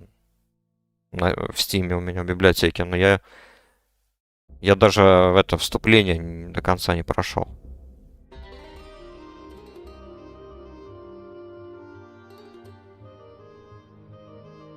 Хотя Ведьмак 3 это, наверное, не совсем новая игра.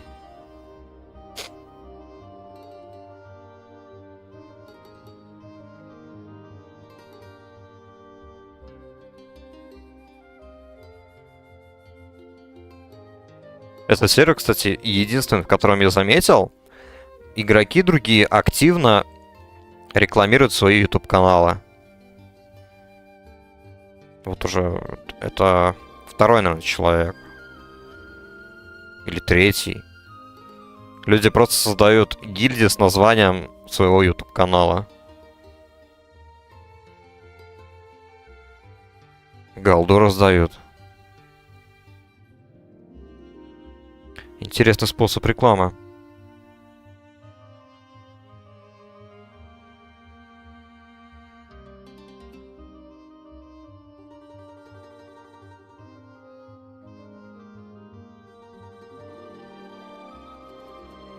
Ну, так вот, насчет новых игр, я думаю, да, наверное, пока ограничусь одной, это вот Hold Fast. Про наполеоновские войны игра. Она 2017 года. Для меня это еще вполне себе.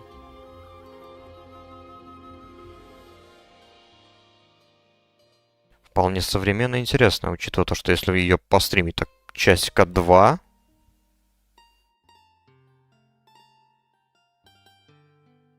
то компьютер уже начинает так подвисать, нагреваться. Поэтому для меня это показатель, то, что игра вполне новая. Так, а че это он кинул мне группу? Не нужно мне. Я тут дан жду. Правда, 15 минут уже.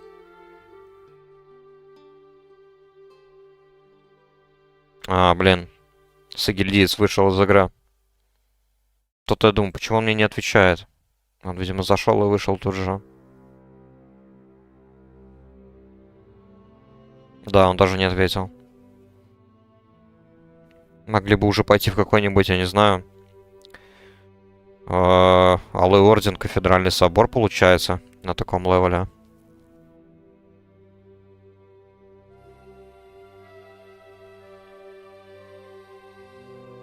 Да, еще одна интересная черта этого сервера, так как прогресс далеко ушел тут. Я не знаю, есть ли тут уже обсидиановое святилище. Это же, по-моему, последний рейд, да? На Личе. Вот не знаю. Тут вот уже все активно фармят Лич Кинга этого Артаса. Так вот, тут прям попрошаек дофигища. Они просто на каждом углу. Они в наглую к тебе подходят, пишут просто голд и сразу же кидают трейд. Ну да. Я просто очень часто вижу в чате, что они собирают именно в ЦЛК. А вот насчет святилища как-то не замечал, поэтому вот есть подозрение, что все-таки еще не совсем прям последние этапы дополнения, но все же. Хотя активно собирает вон даже Наксарамац. Первый раз, кстати, вот за 3 дня... Сколько я тут не играю? Не, 2 недели. 2 недели, да, играю. Вот первый раз вижу, Наксарамац собирают.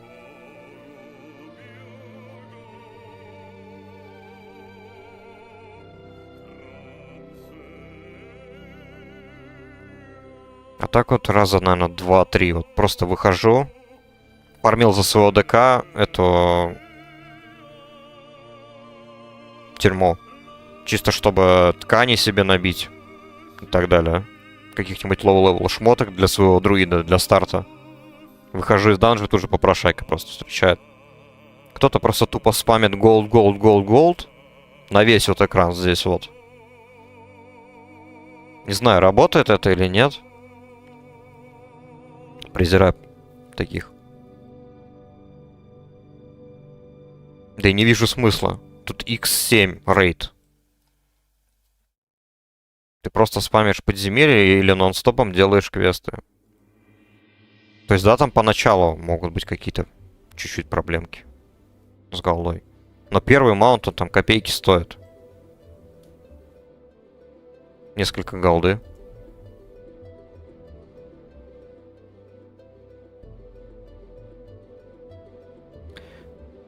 Так. Надо, наверное, заспамить. Какой тут чат был. Join Global, по-моему. Да.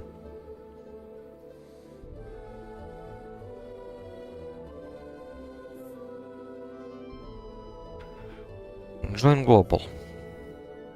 Попробую тут найти танка. Так, я 38-й.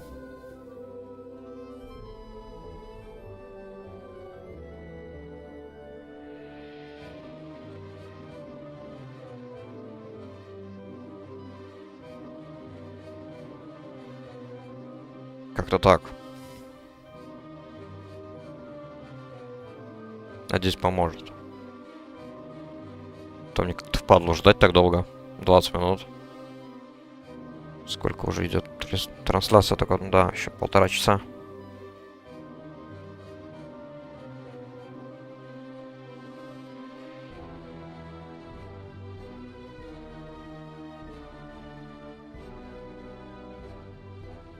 Кстати. Точно, надо глянуть. А это, наверное, надо залогиниться на сайте. Сейчас посмотрим. Я не видел внутриигровой магазин их просто. Я знаю, что тут донат развит достаточно серьезно. Но не настолько, как на WoW. На WoW циркуле. Стор. Так, ну-ка.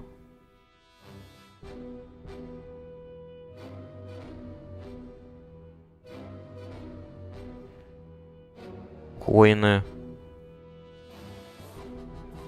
Ага.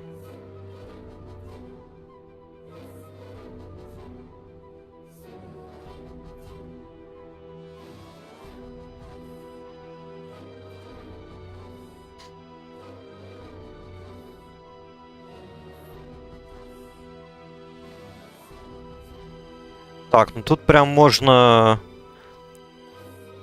На самом сайте, я вот вижу, Вармейна.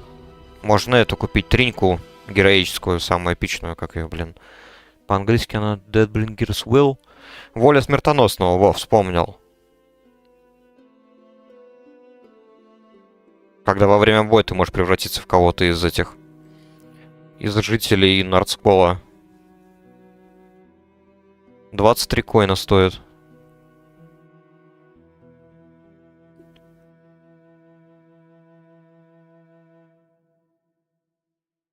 Так, а трейды что тут?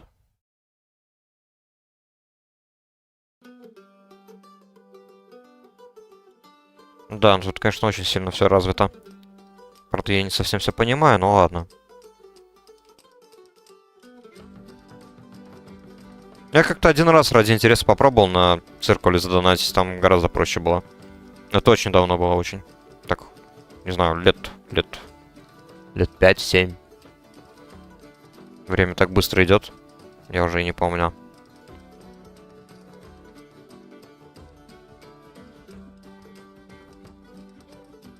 Чисто задонатил для апа 79-го левела. И немного голды.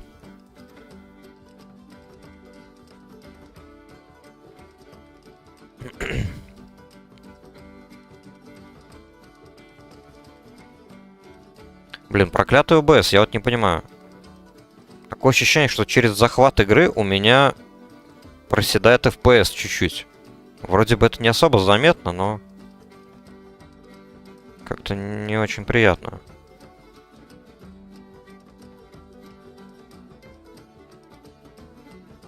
Или мне так кажется.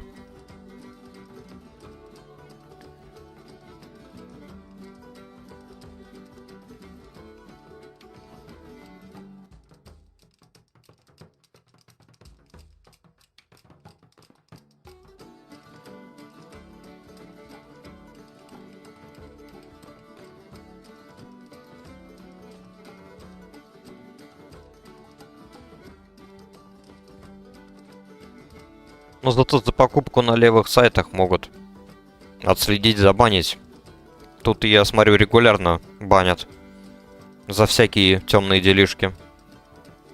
Периодически, вот когда играешь, в чате написано аккаунт с таким-то ником, там, ну, не до конца он обозначен, там, звездочками он зацензурен, половина ника, логина. Ну, забанен там за то и то. Хотя причина именно покупка золота, если честно, не припоминаю. Вот я тут пока 2 недели играю. Ну ладно. А насчет тут ПВП, кстати, да. Мне такое говорили.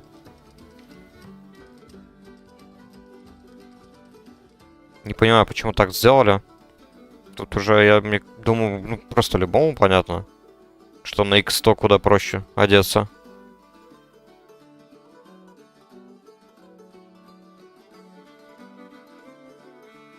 Кстати, сейчас ради интереса зайду на Circle. Какой там онлайн?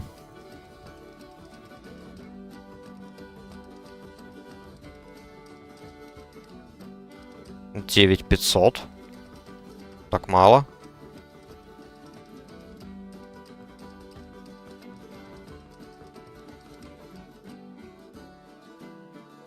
Обычно в такое время суток заходишь. Ну и хотя бы, я не знаю. Больше, 15 тысяч, может быть. Со всех миров, если собрать. Ну да, я смотрю, тут Легион опять умер, новый Легион, который был. Я его совсем недолго постримил, потому что понял, что это опять какая-то лажа. Поломанный сервер с поломанными механиками. Квесты не работают.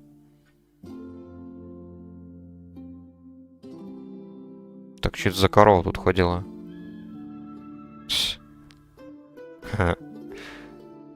Прикольно.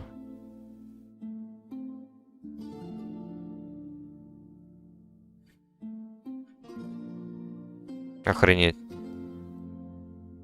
А как они этого добиваются? Что они пьют? Size increased by 30%. Так. Enlarge. Хорошо. Фига себе.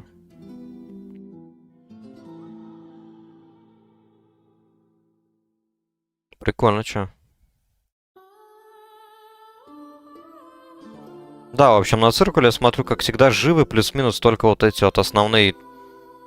Сколько тут? 3 сервера остается. X1, X5, X100.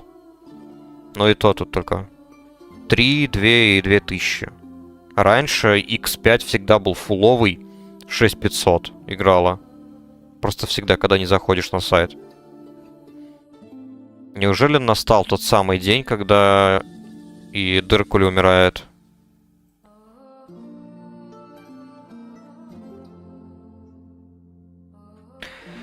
Ульдаман. Блин. А вот Ульдаман я не ожидал.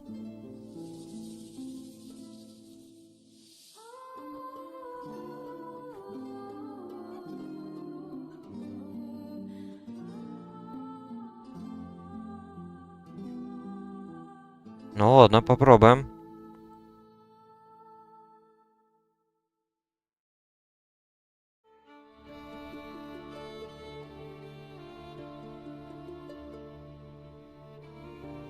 Так, таланты у меня вроде все были, да, все прокачаны. Так, если я правильно помню, в Ульдамане Last Boss Аркеда с 47-го или 49-го, 47-го, по-моему, левела. Поэтому я не понимаю, как мы его затанчим. Завалим. О, вот этот Хант Гандон. Забрал кинжал на Spell Power. Какая же крыса, а?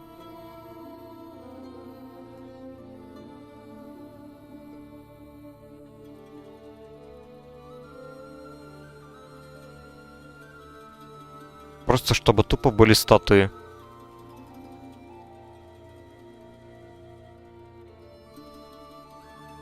По странному пути мы, кстати, пошли. Обычно мы идем налево.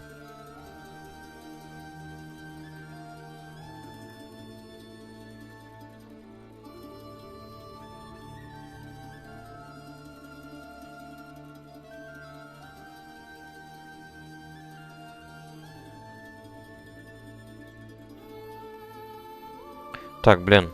Мне надо отойти на пару минут.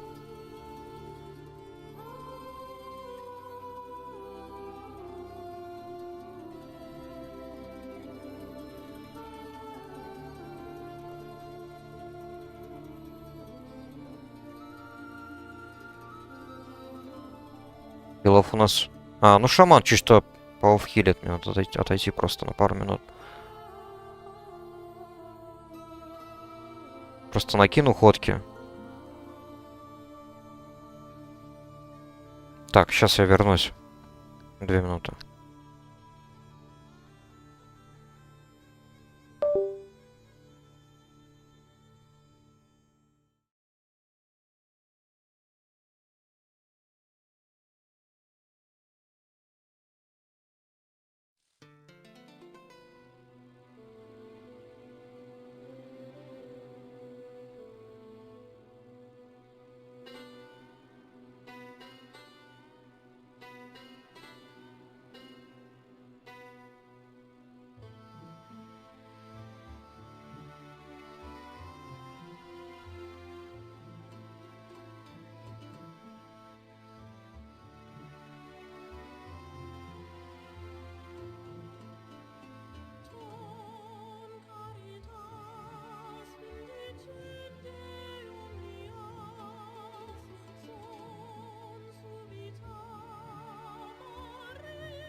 Так, ну они еще живы, нормально. Надеюсь, там меня шаман подстраховал.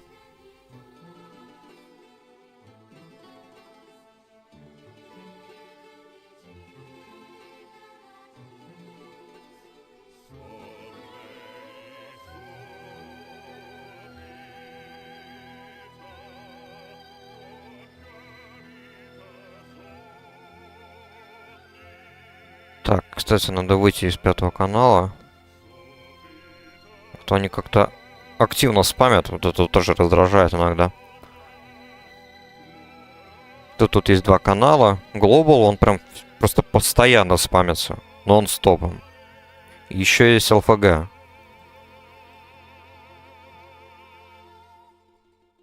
Он мне просто тупо мешал, поэтому я тоже из ЛФГ вышел. Однако и когда в столице какой-нибудь сидишь, тогда и трейд-чат активно используется. Поэтому да, исходя из этого можно сказать, что Warmane, наверное, пока что самый такой густонаселенный. Вот ЛК сервер. Ну, если не говорить, конечно, за официальный. Я на официалке уже давно не играл. Последний раз играл я, наверное, на припатче. Получается, да. Это был припатч. Припачка вот ЛК. Ладно, грид.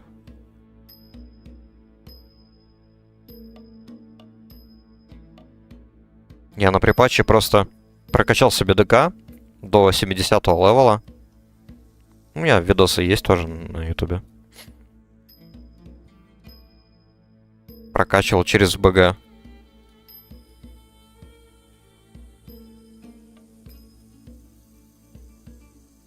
Благодаря тому, что ру-сегмент куда более сильный в ПВП на Альтераке. Победы просто, я не знаю, с процентом 95 постоянно были у нас. За каждую победу капал опыт. Таким способом довольно быстро прокачался с 61-го. Я просто когда 61-й апнул, сразу же начал регать Альтерак. И вот таким образом до 70-го быстренько прокачался. Оделся в full PvP шмот, PvP маунт. И сверху еще набил кап Хонора 75 тысяч, это, по-моему. Если я правильно помню.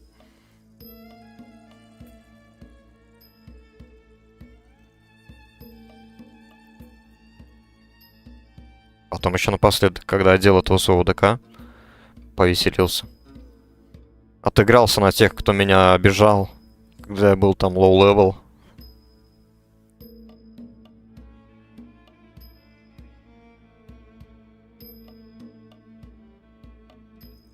С тех пор я очень полюбил, кстати, Фрост ДК. Потому что раньше я любил играть на Фрост ДК на ритейле какого-нибудь, не знаю, Shadowlands или что-то типа того.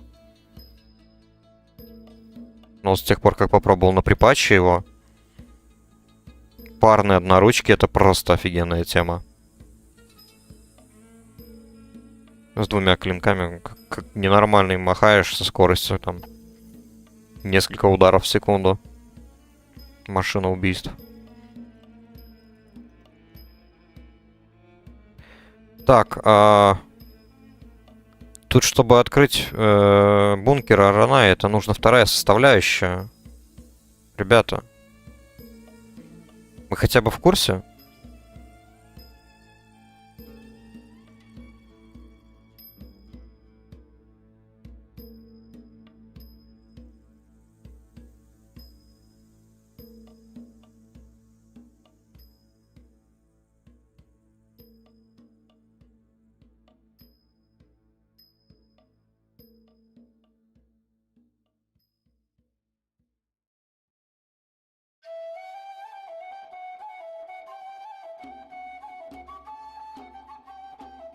Так, кидаем ходки и... Да, что-то надо подхилить.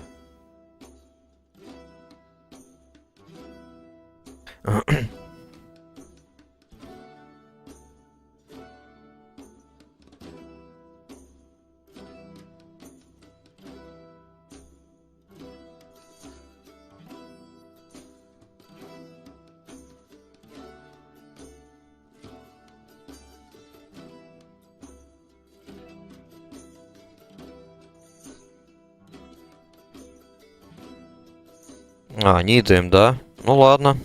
Не идаем, тогда не идаем.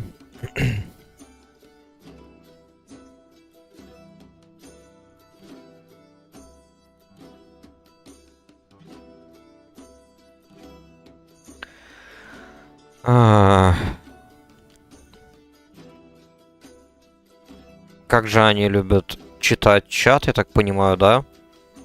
Настолько, что танк просто буквально в прямом смысле пытался пройти через закрытые двери. Рука-лицо, как говорится.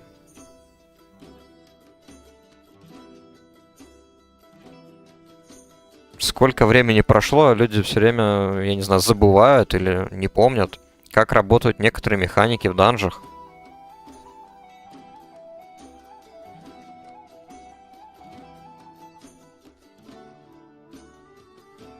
Забыли, как открывается бункер для Араная. То, что нужно еще залутать сундук. Одна часть посоха выбивается с босса, а вторая с сундука возле дворфов. Теперь танк стоит просто как овощ. Ничего не делает. Запутался. Все, матрица сломана. Что делает дальше?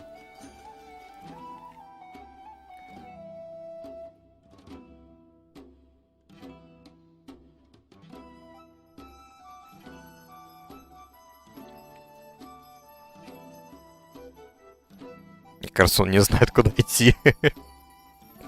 Ну хотя ладно, справедливости ради, я тоже не знал. Вот эта вот часть Ульдаману, она вот всегда меня путала немножечко.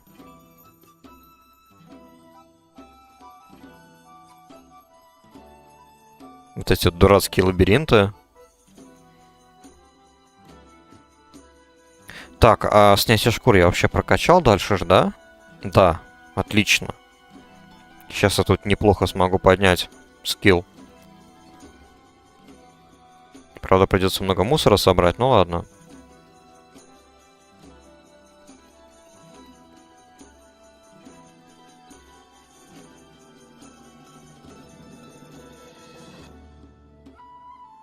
Ну, в принципе, тут можно пропускать, наверное. Я так понимаю, Аранай, она не обязательно.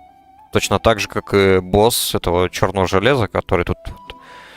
Блин, карта не работает почему-то. Где-то тут слева находится часть, которая занята дворфами. Вот туда, по-моему, она ведет. Не знаю. Вроде бы. Не помню, короче. Тут дальше, по сути, нужно идти. Где будет каменный страж, наверное. И после него уже будет комната с 4 статуями, которые надо активировать, и все.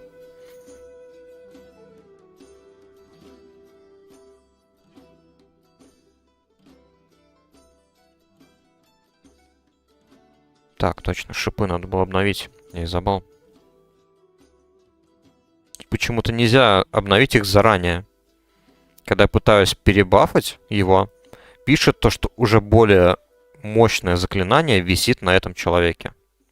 Как ни странно. Хотя это имеется в виду мой баф.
назад на этом сервере играл.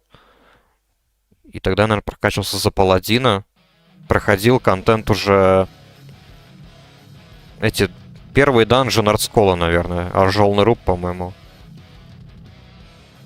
Ну и просто какой-то нытик там занес жалобу.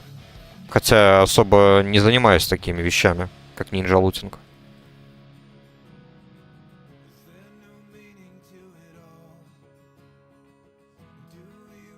Максимум могу взять какую-нибудь шмотку, которая понадобится для оффспека, и все. Не более. Но бывает, что и такого достаточно.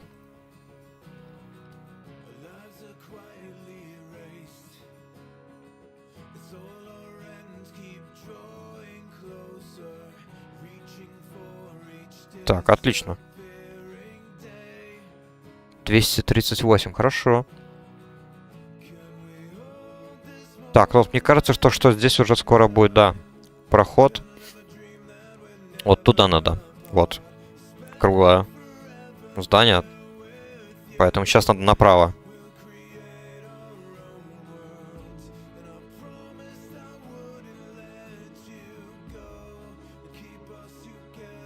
А, фак. Давай, танк, держи агро.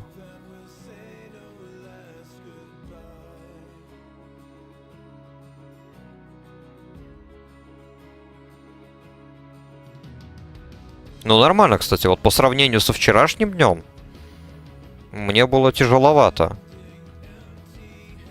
Сейчас, ну, наверное, благодаря все-таки талантам еще. Не только потому, что я уже подготовился. Набрался опыта за рестора. Но чувствую гораздо более уверенно себя. Даже уже начинает нравиться.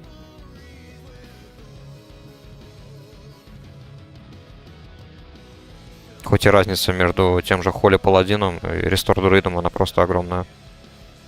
В стиле хила и так далее.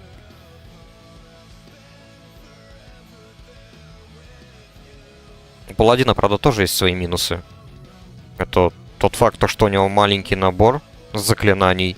И на самом деле флешками не отхилишь весь данж. Бывает такое, что слишком сильно проседает хил. Но я в какой-то веке начал использовать правосудие света, чтобы еще дополнительно союзники отхиливались. Раньше, допустим, я его никогда не использовал.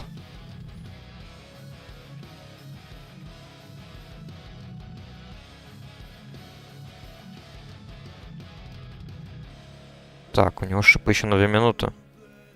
Ну вот, сейчас попробую его ребафнуть. Во. Слишком сильное заклинание на нем уже. Но это мое заклинание. Вот этот вот баг, он мне не нравится.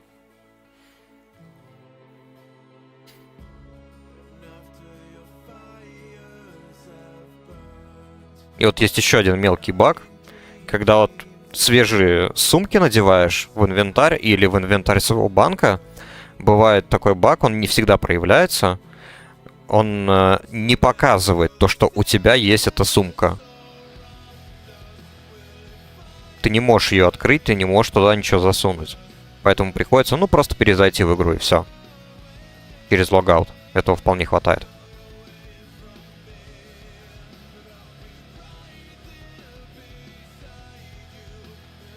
Вот куда они идут? Не туда. Не туда. Там второй выход, если я правильно помню, там второй выход. Вот. Туда.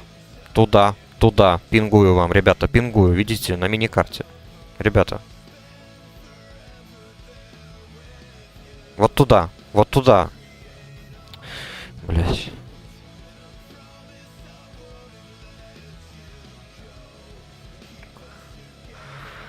Ладно. Хорошо.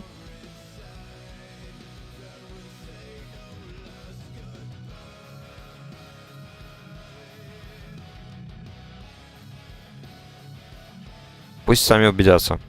Может быть, я буду неправ. Но судя по миникарте, вот это вот, куда я показывал, это было правильное направление.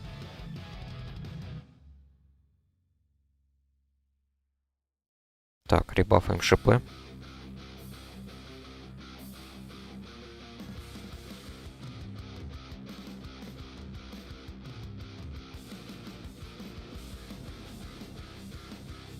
Ну пингуй же, ребята, вы что, тупые, что ли?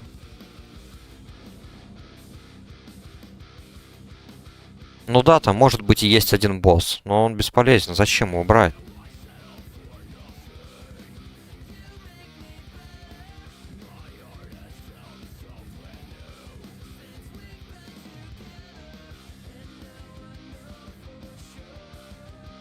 Ну ладно, ладно.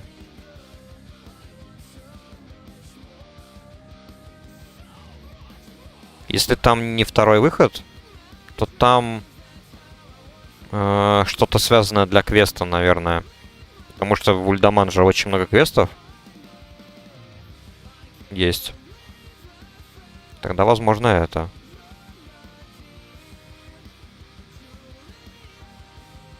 Короче. Ну чё тупишь?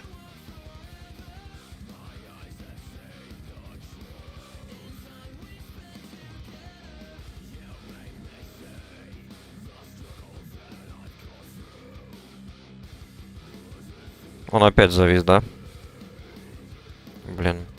Что себя не заденете с танками? Ну хотя ладно, ладно. Это я уже сгоряча. Танки сегодня наполовину были нормальные. Были и хорошие, которые прям отлично сыграли.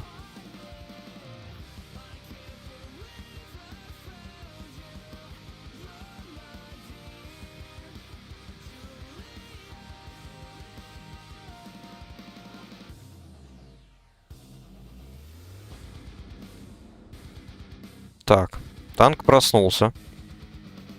Поздравляю. И он сейчас пойдет налево, да? Ну давай, иди налево. Молодец, послушный идиот. Он вообще чат не читает. Конч.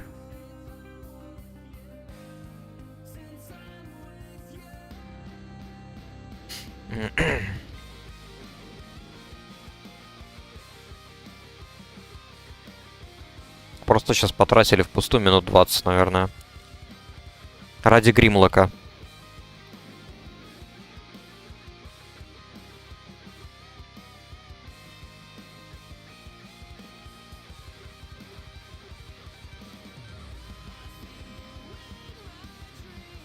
Блин, а крипов там много, кстати. А у меня уже мана. Меньше половины.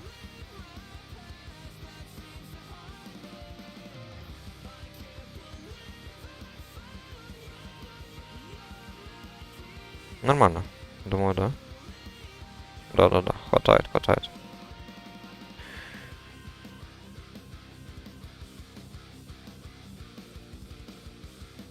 Танк хоть и тормознутый, но он одет хорошо. И это меня радует. Ладно, пусть дальше думает.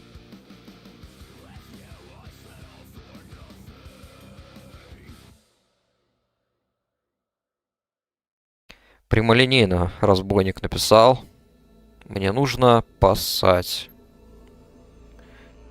Да.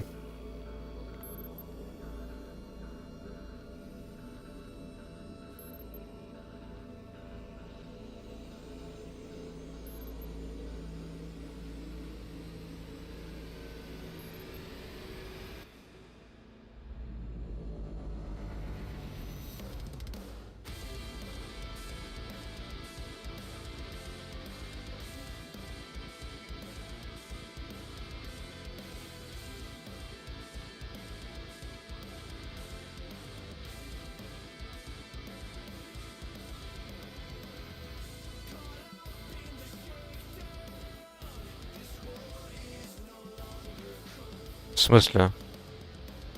А шаман-то зачем?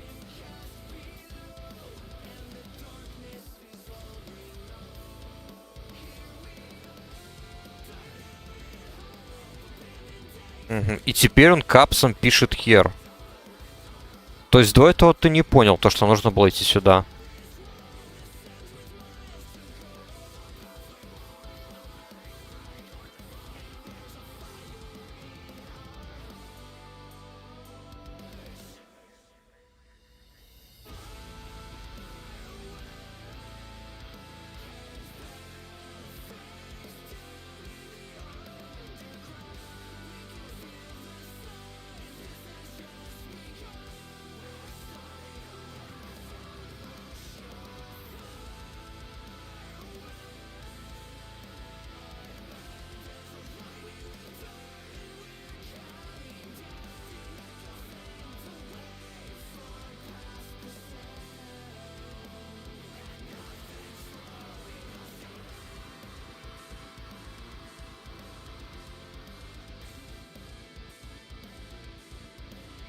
Странная у нас группа, да.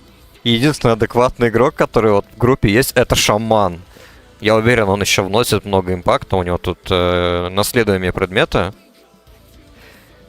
И вот он единственный адекват, который знает тоже. Он понимает, куда надо идти. Он единственный вместе со мной хотел сразу же вот по этому пути идти.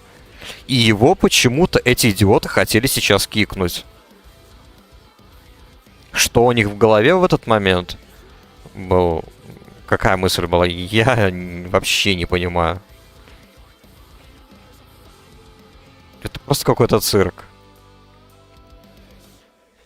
Из-за таких вот случаев я все больше убеждаюсь, то, что вот играть в одиночку мне не стоит.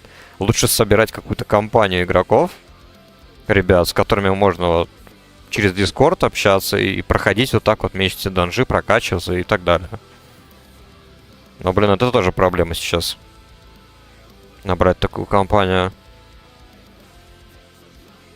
Так, надо ребафать, наверное, да? Да. Лапа заканчивается.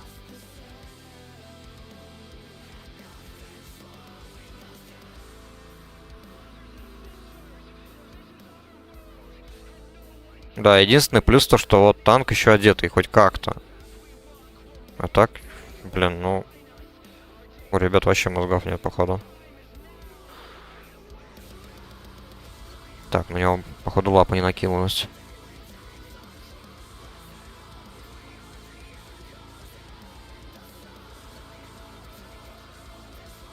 Так, мана.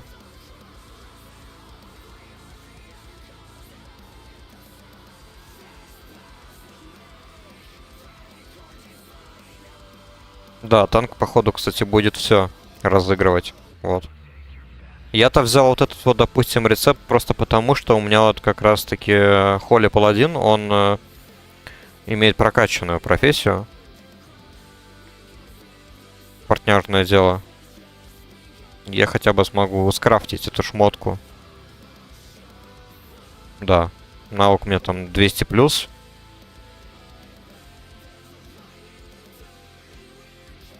Зачем товару, я, конечно, не знаю. Блин.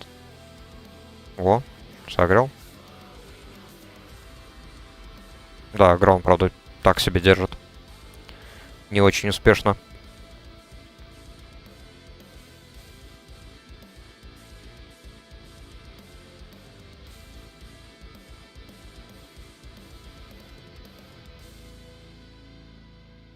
Так, ну нормально, хотя бы потихоньку уже доходим до финиша.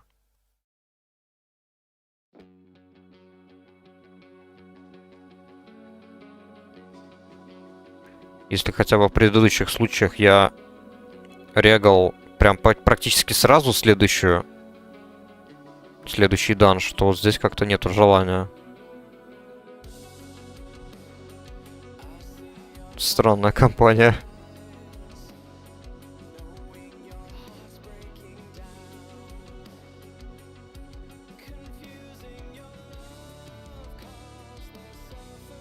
Я, кстати, когда прокачивал Холли Паладина, у нас попался Твинк. Именно вот Твинк. 39-го левела разбойник, он прям там и химией, и энчантами, всем чем был заряжен полностью. И благодаря ему мы довольно быстро прошли некоторые данжи. Там РФД, это вот в степях данж. Скарлет монастырь тоже быстро. Он просто через стелс проходил весь данж и вайпал ласт босса соло. Благодаря вот тому, что он был очень хорошо одет.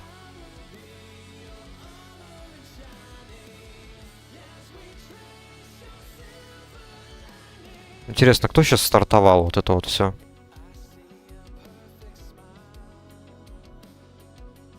У меня маны не хватит на все это.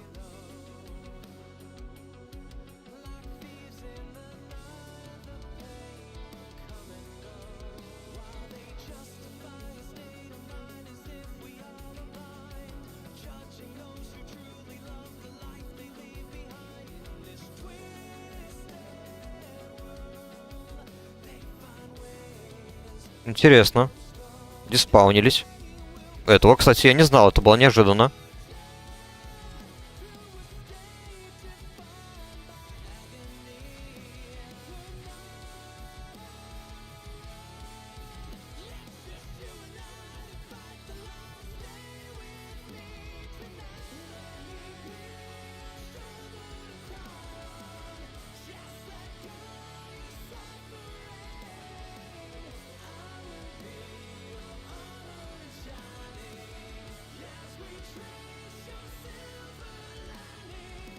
Сейчас не знаю, они, наверное, диспаунились просто потому, что я, наверное, вышел за предел. Может быть, это была моя вина.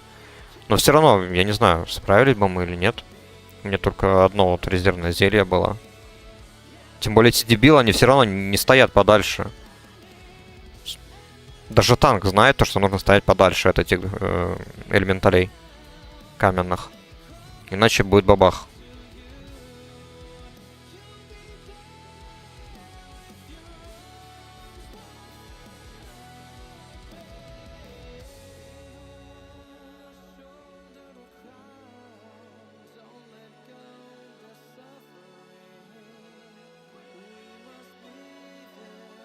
Сейчас опять будет.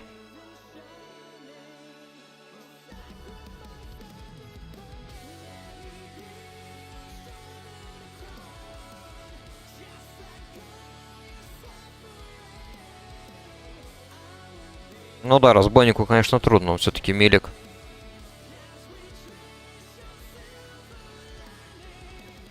А вот Хант, конечно... Как вот его цепляет, я не понимаю. Им просто нужно отойти подальше.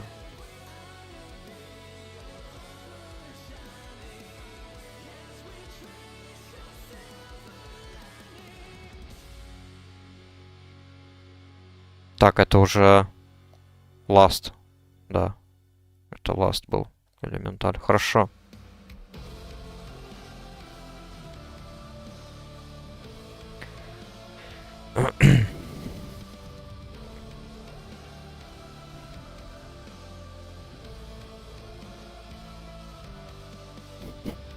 Просто все капсом пишет.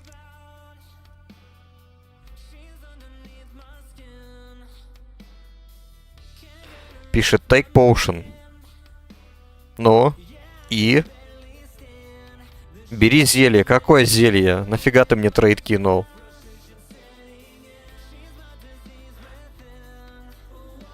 А, ну да, точно, он же из Орды. Логично.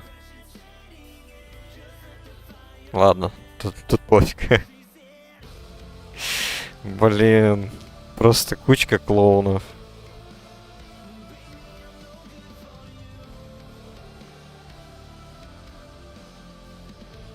Как хорошо, что это уже конец данжа.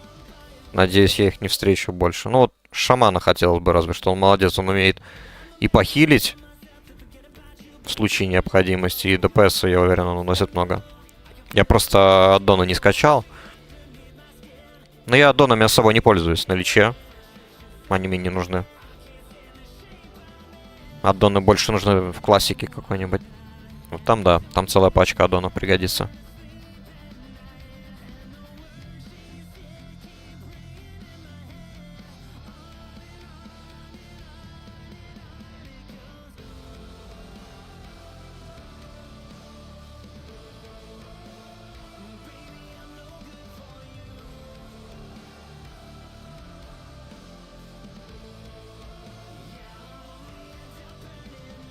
Так, а танк у нас опять спит, да? Да.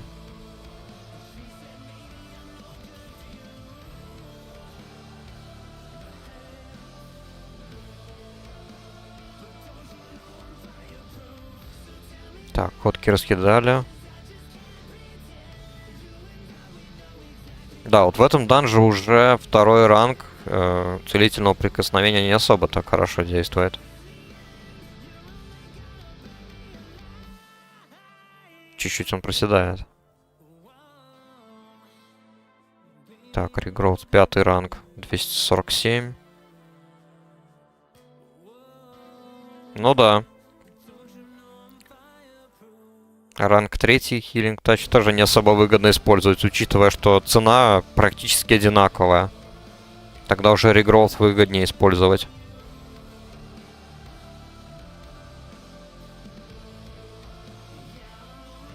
Ну ничего, вскоре тут уже... Блин, я забыл, как всегда. Скоро мне появится дерево. Будет попроще.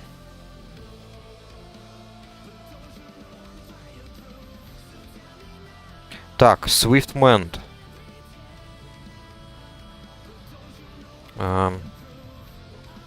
Куда же мне его закинуть тогда?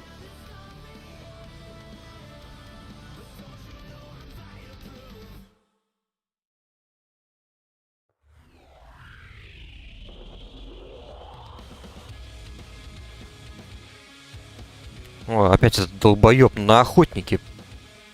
Стоит и призывает босса уже. Ну, конченый. Просто лутает все подряд. Делает все, что хочет. Вот этого дебила надо было кикать. Сразу.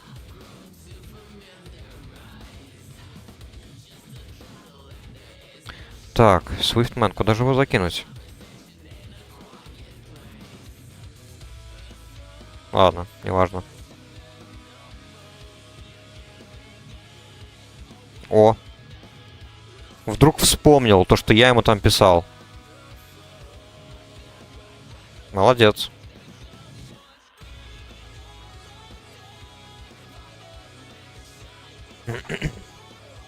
Так, ну что, погнали.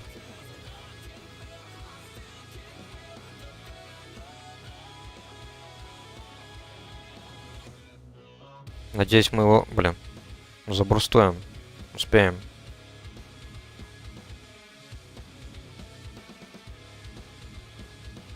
Так, призыв уже пошел.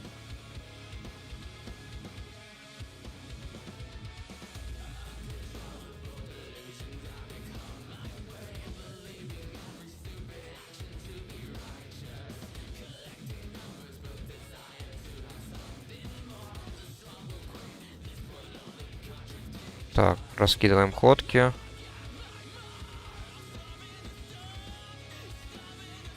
На дорогу тоже, наверное.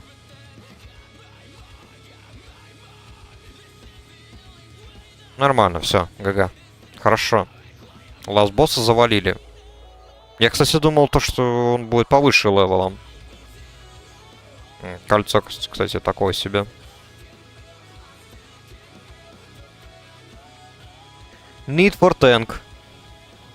Кольцо на 12 ловкости. Need for tank. Блин.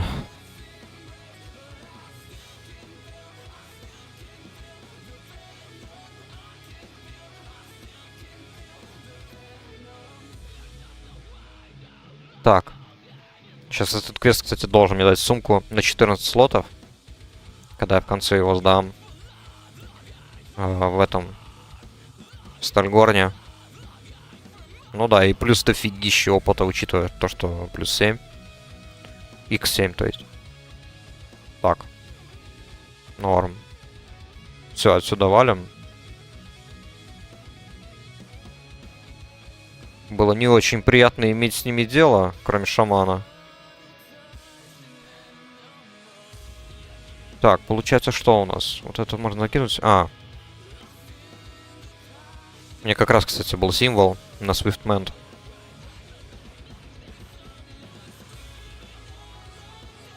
Очень хороший символ. Он не будет поглощать эффекты хоток.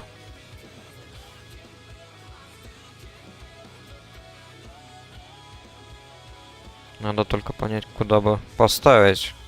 А то постоянно у меня не хватает места. Учитывая, кстати, то, что я биндами начал пользоваться относительно недавно. Так, ладно, к тренеру потом. Сейчас можно дать квест. Я, короче, вплоть до... Вот сейчас бы вот не соврать. До БФА или до Shadowlands, по-моему, даже. Я не пользовался активно биндами. Я в БФА, наверное, чисто минимально несколько кнопок там забиндил. По типу, я не знаю, там F, T, G. Чисто пару букв. А вот уже в Shell я уже добавил больше там, вместе со шрифтом. Помимо букв еще вот Shift, там Shift X, Shift F и так далее и тому подобное. Ctrl и Alt, допустим, я вообще не использую. Потому что я не знаю, я вот как-то пальцем пытаюсь дотянуться, но вообще неудобно. Так, ладно, что у нас тут по луту?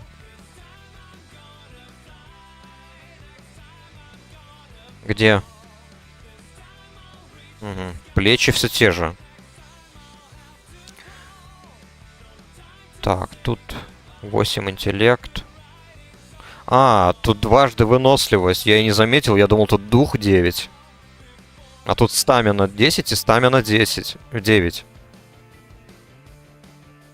Ну, тогда не. Это больше уже для баланса тогда. Это рестор. Хорошо. Надо будет очистить сумки. По талантам что у нас тут?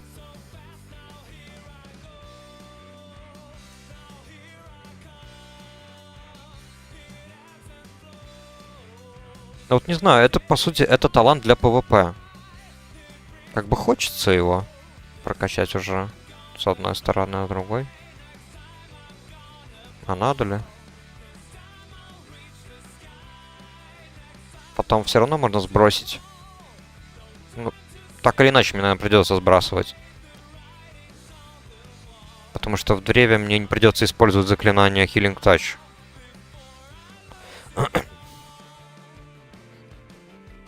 Ладно, пока что кинем сюда один талант. Увеличим дух. Так, а Swiftmend перекинем на R.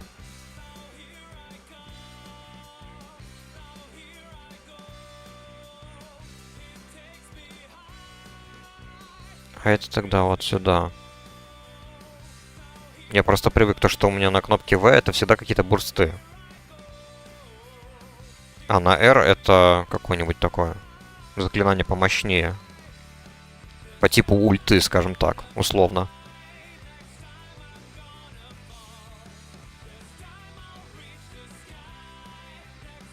А последний ранг целительного прикосновения тогда добавим просто на 6. Пока так. Думаю, вполне удобно. Да, нормально. Потом уже придется все по новой, правда, менять. Учитывая, что появится. Еще здесь одно заклинание, и потом там еще всякие разные будут.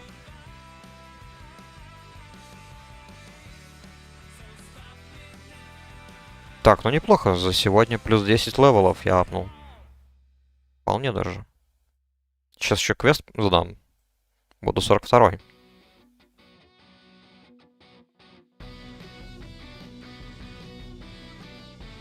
А, тут 2 квеста можно, точно. Мы же там в начале залутали шею. Там можно дважды даже сдать квест, но я думаю, один раз. То, что для второго раза нужно там реагенты какие-то покупать.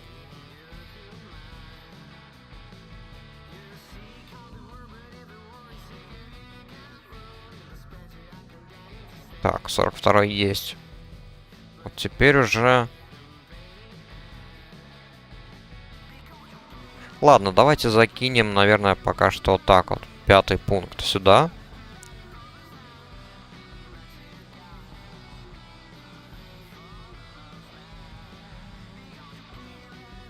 И потом 2 сюда. Пока что PvP таланты я вкачивать не буду. Потом буду уже переделывать. Когда подойду к 79-му.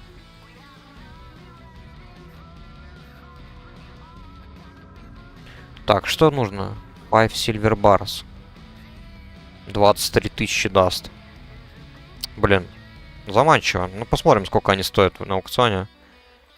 У меня голда есть, правда, мало. Ладно. Если серебро по доступной цене, тогда я возьму.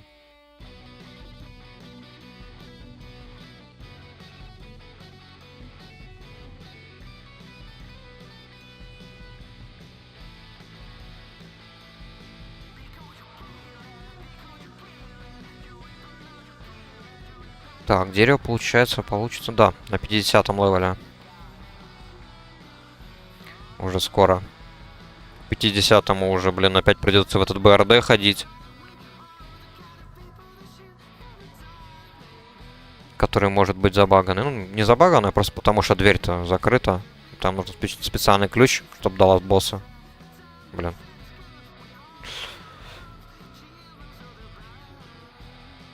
Вы что, троллите, что ли? 1 слиток серебра, 30 голды. Нихера себе расценки. Вот пока, получается, какую профу мне надо прокачивать. Фармить металл и продавать его. Охренеть просто. 1 слиток серебра, 30 золотых. Или я просто позабыл, и в Личе всегда были такие странные расценки. Понял. Тогда этот квест мы отменяем. И получается... А, здесь надо забрать награду, я получу сумку. На 14 слотов.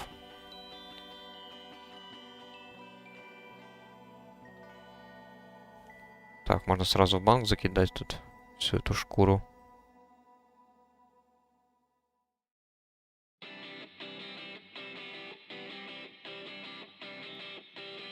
Банк is full. Понял вас. Жаль.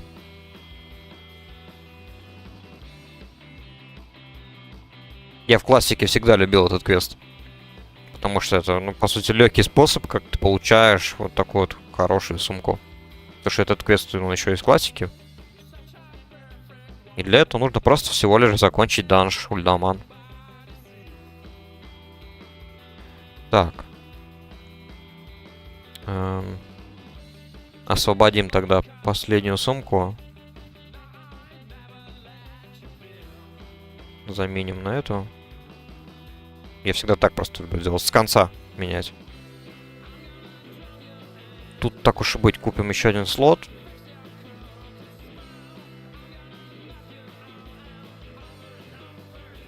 И запихнем. Так, ладно, это можно уже продавать. Spell Power 5, Spell Power 12. Хорошо, это мы оставим пока что. Мало ли какой-то еще одноручный появится.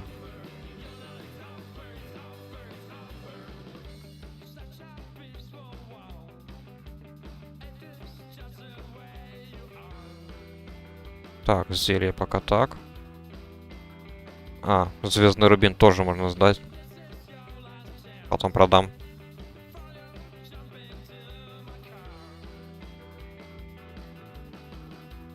Так, письмо это от тренера. По верховой езде.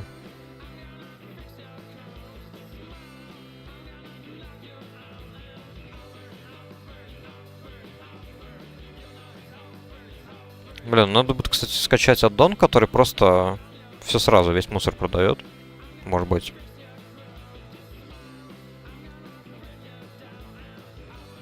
Он хоть и не обязательный для меня, но для удобства можно, почему нет? Так, молоко продам уже нафиг не надо, у меня достаточно воды всякой. Так, а рецепт отправлю другому персонажу.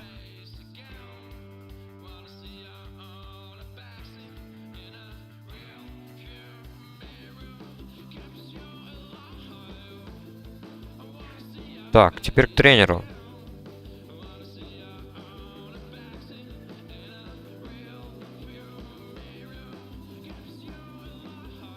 Два 2.40 уже идет. Ну, нормально.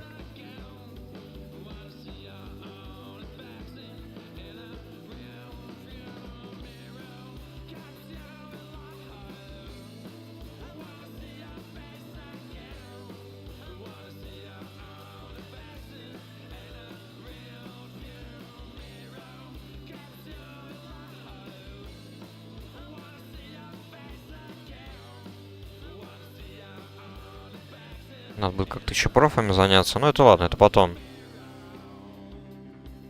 Пока что профы не так уж и важно. Самые нужные шмотки появятся. Может быть... в контенте запределья, получается, скорее всего. А так для хила неплохие даже шмотки в этом вот. В партняжном деле будет. Там без разницы. Ткань и ткань, какая разница. Так, шипов. Innerweight. Кстати, это хорошо. Это очень хорошо. Так. Регенерация. Ну, давайте, на всякий случай, мало ли.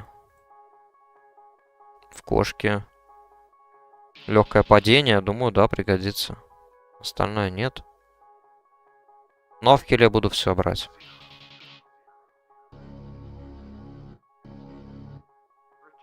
Так, Innerweight. Хорош. Куда бы его? Давайте вместо гибернации. Гибернацию поставим на Shift-B.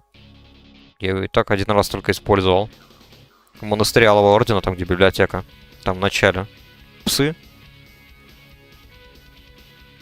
В данже есть. Так, ладно.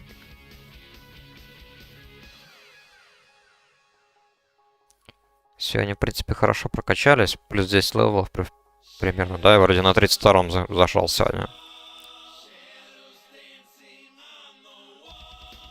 Я, может быть, еще вне стрима прокачаюсь там. Вечерком зайду. Не знаю. Посмотрим. А может быть, просто так же продолжу только во время стрима прокачиваться. На черепахе, ну, посмотрим. Тортулов как-то чутка поднадоел, просто потому что там сейчас ультра много народу. Просто гигантский наплыв. Там сейчас ставятся рекорды. Я уже это говорил как-то раз. Какой там онлайн был? 10к или 11. Ну, там китайцев очень много тоже. То есть даже прошли слухи, то что будут открывать еще один игровой мир. Специально для китайского региона. Будут брать на работу именно китайских работников. Вот когда, наверное, вот это все сделают, может быть, тогда я вернусь. Ну или раньше, если прям захочется сильно поиграть снова за своего Ферал Друида. У меня там Ферал Друид. Он примерно ближе к 40-му, я не помню, 30 какой-то там у меня уровень, 36-й может быть Ферал Друид. И Хардкор Охотник у меня там тоже есть, за который я еще непременно буду играть. Так. Ну а завтра... Завтра, наверное, в Holdfast. Отдохну от Варкрафта немножечко, поиграю завтра в Holdfast. Просто повеселиться. Там гораздо проще пообщаться с другими игроками. Все-таки там в игре есть голосовой чат. Хоть и там в основном англоговорящие игроки, потому что я обычно начинаю стримить по утрам. И по утрам европейский сервер, он не работает, к сожалению. Работает только американский. Но этого достаточно. Потому что кап на сервере это 150 игроков. Поэтому можно будет поиграть опять на американском сервере. Пинг у меня там, ну, вполне такой нормальный. Где-то в среднем 120-130 сойдет. Поэтому завтра я, наверное, буду играть в Holdfast, чтобы просто отдохнуть. Так что, если что, заходите примерно в такое же время суток. Начну где-то там плюс-минус утром. Часов 9-10, в зависимости от того, во сколько проснусь. А на сегодня тогда все, буду заканчивать. Всем спасибо, кто заходил. Тут было очень приятно пообщаться со всеми. Со всеми, кто общался, кто смотрел. Хоть и, как ни странно, заходили люди, те, которые уже давно не в теме Варкрафта, насколько я понял, или вообще не знакомы с Варкрафтом, да. Но было приятно. Рад, что YouTube закидывает в рекомендации везде, где только можно. Всегда рад пообщаться и найти новых знакомых. В общем, всем спасибо. Я буду отключаться потихоньку. До завтра.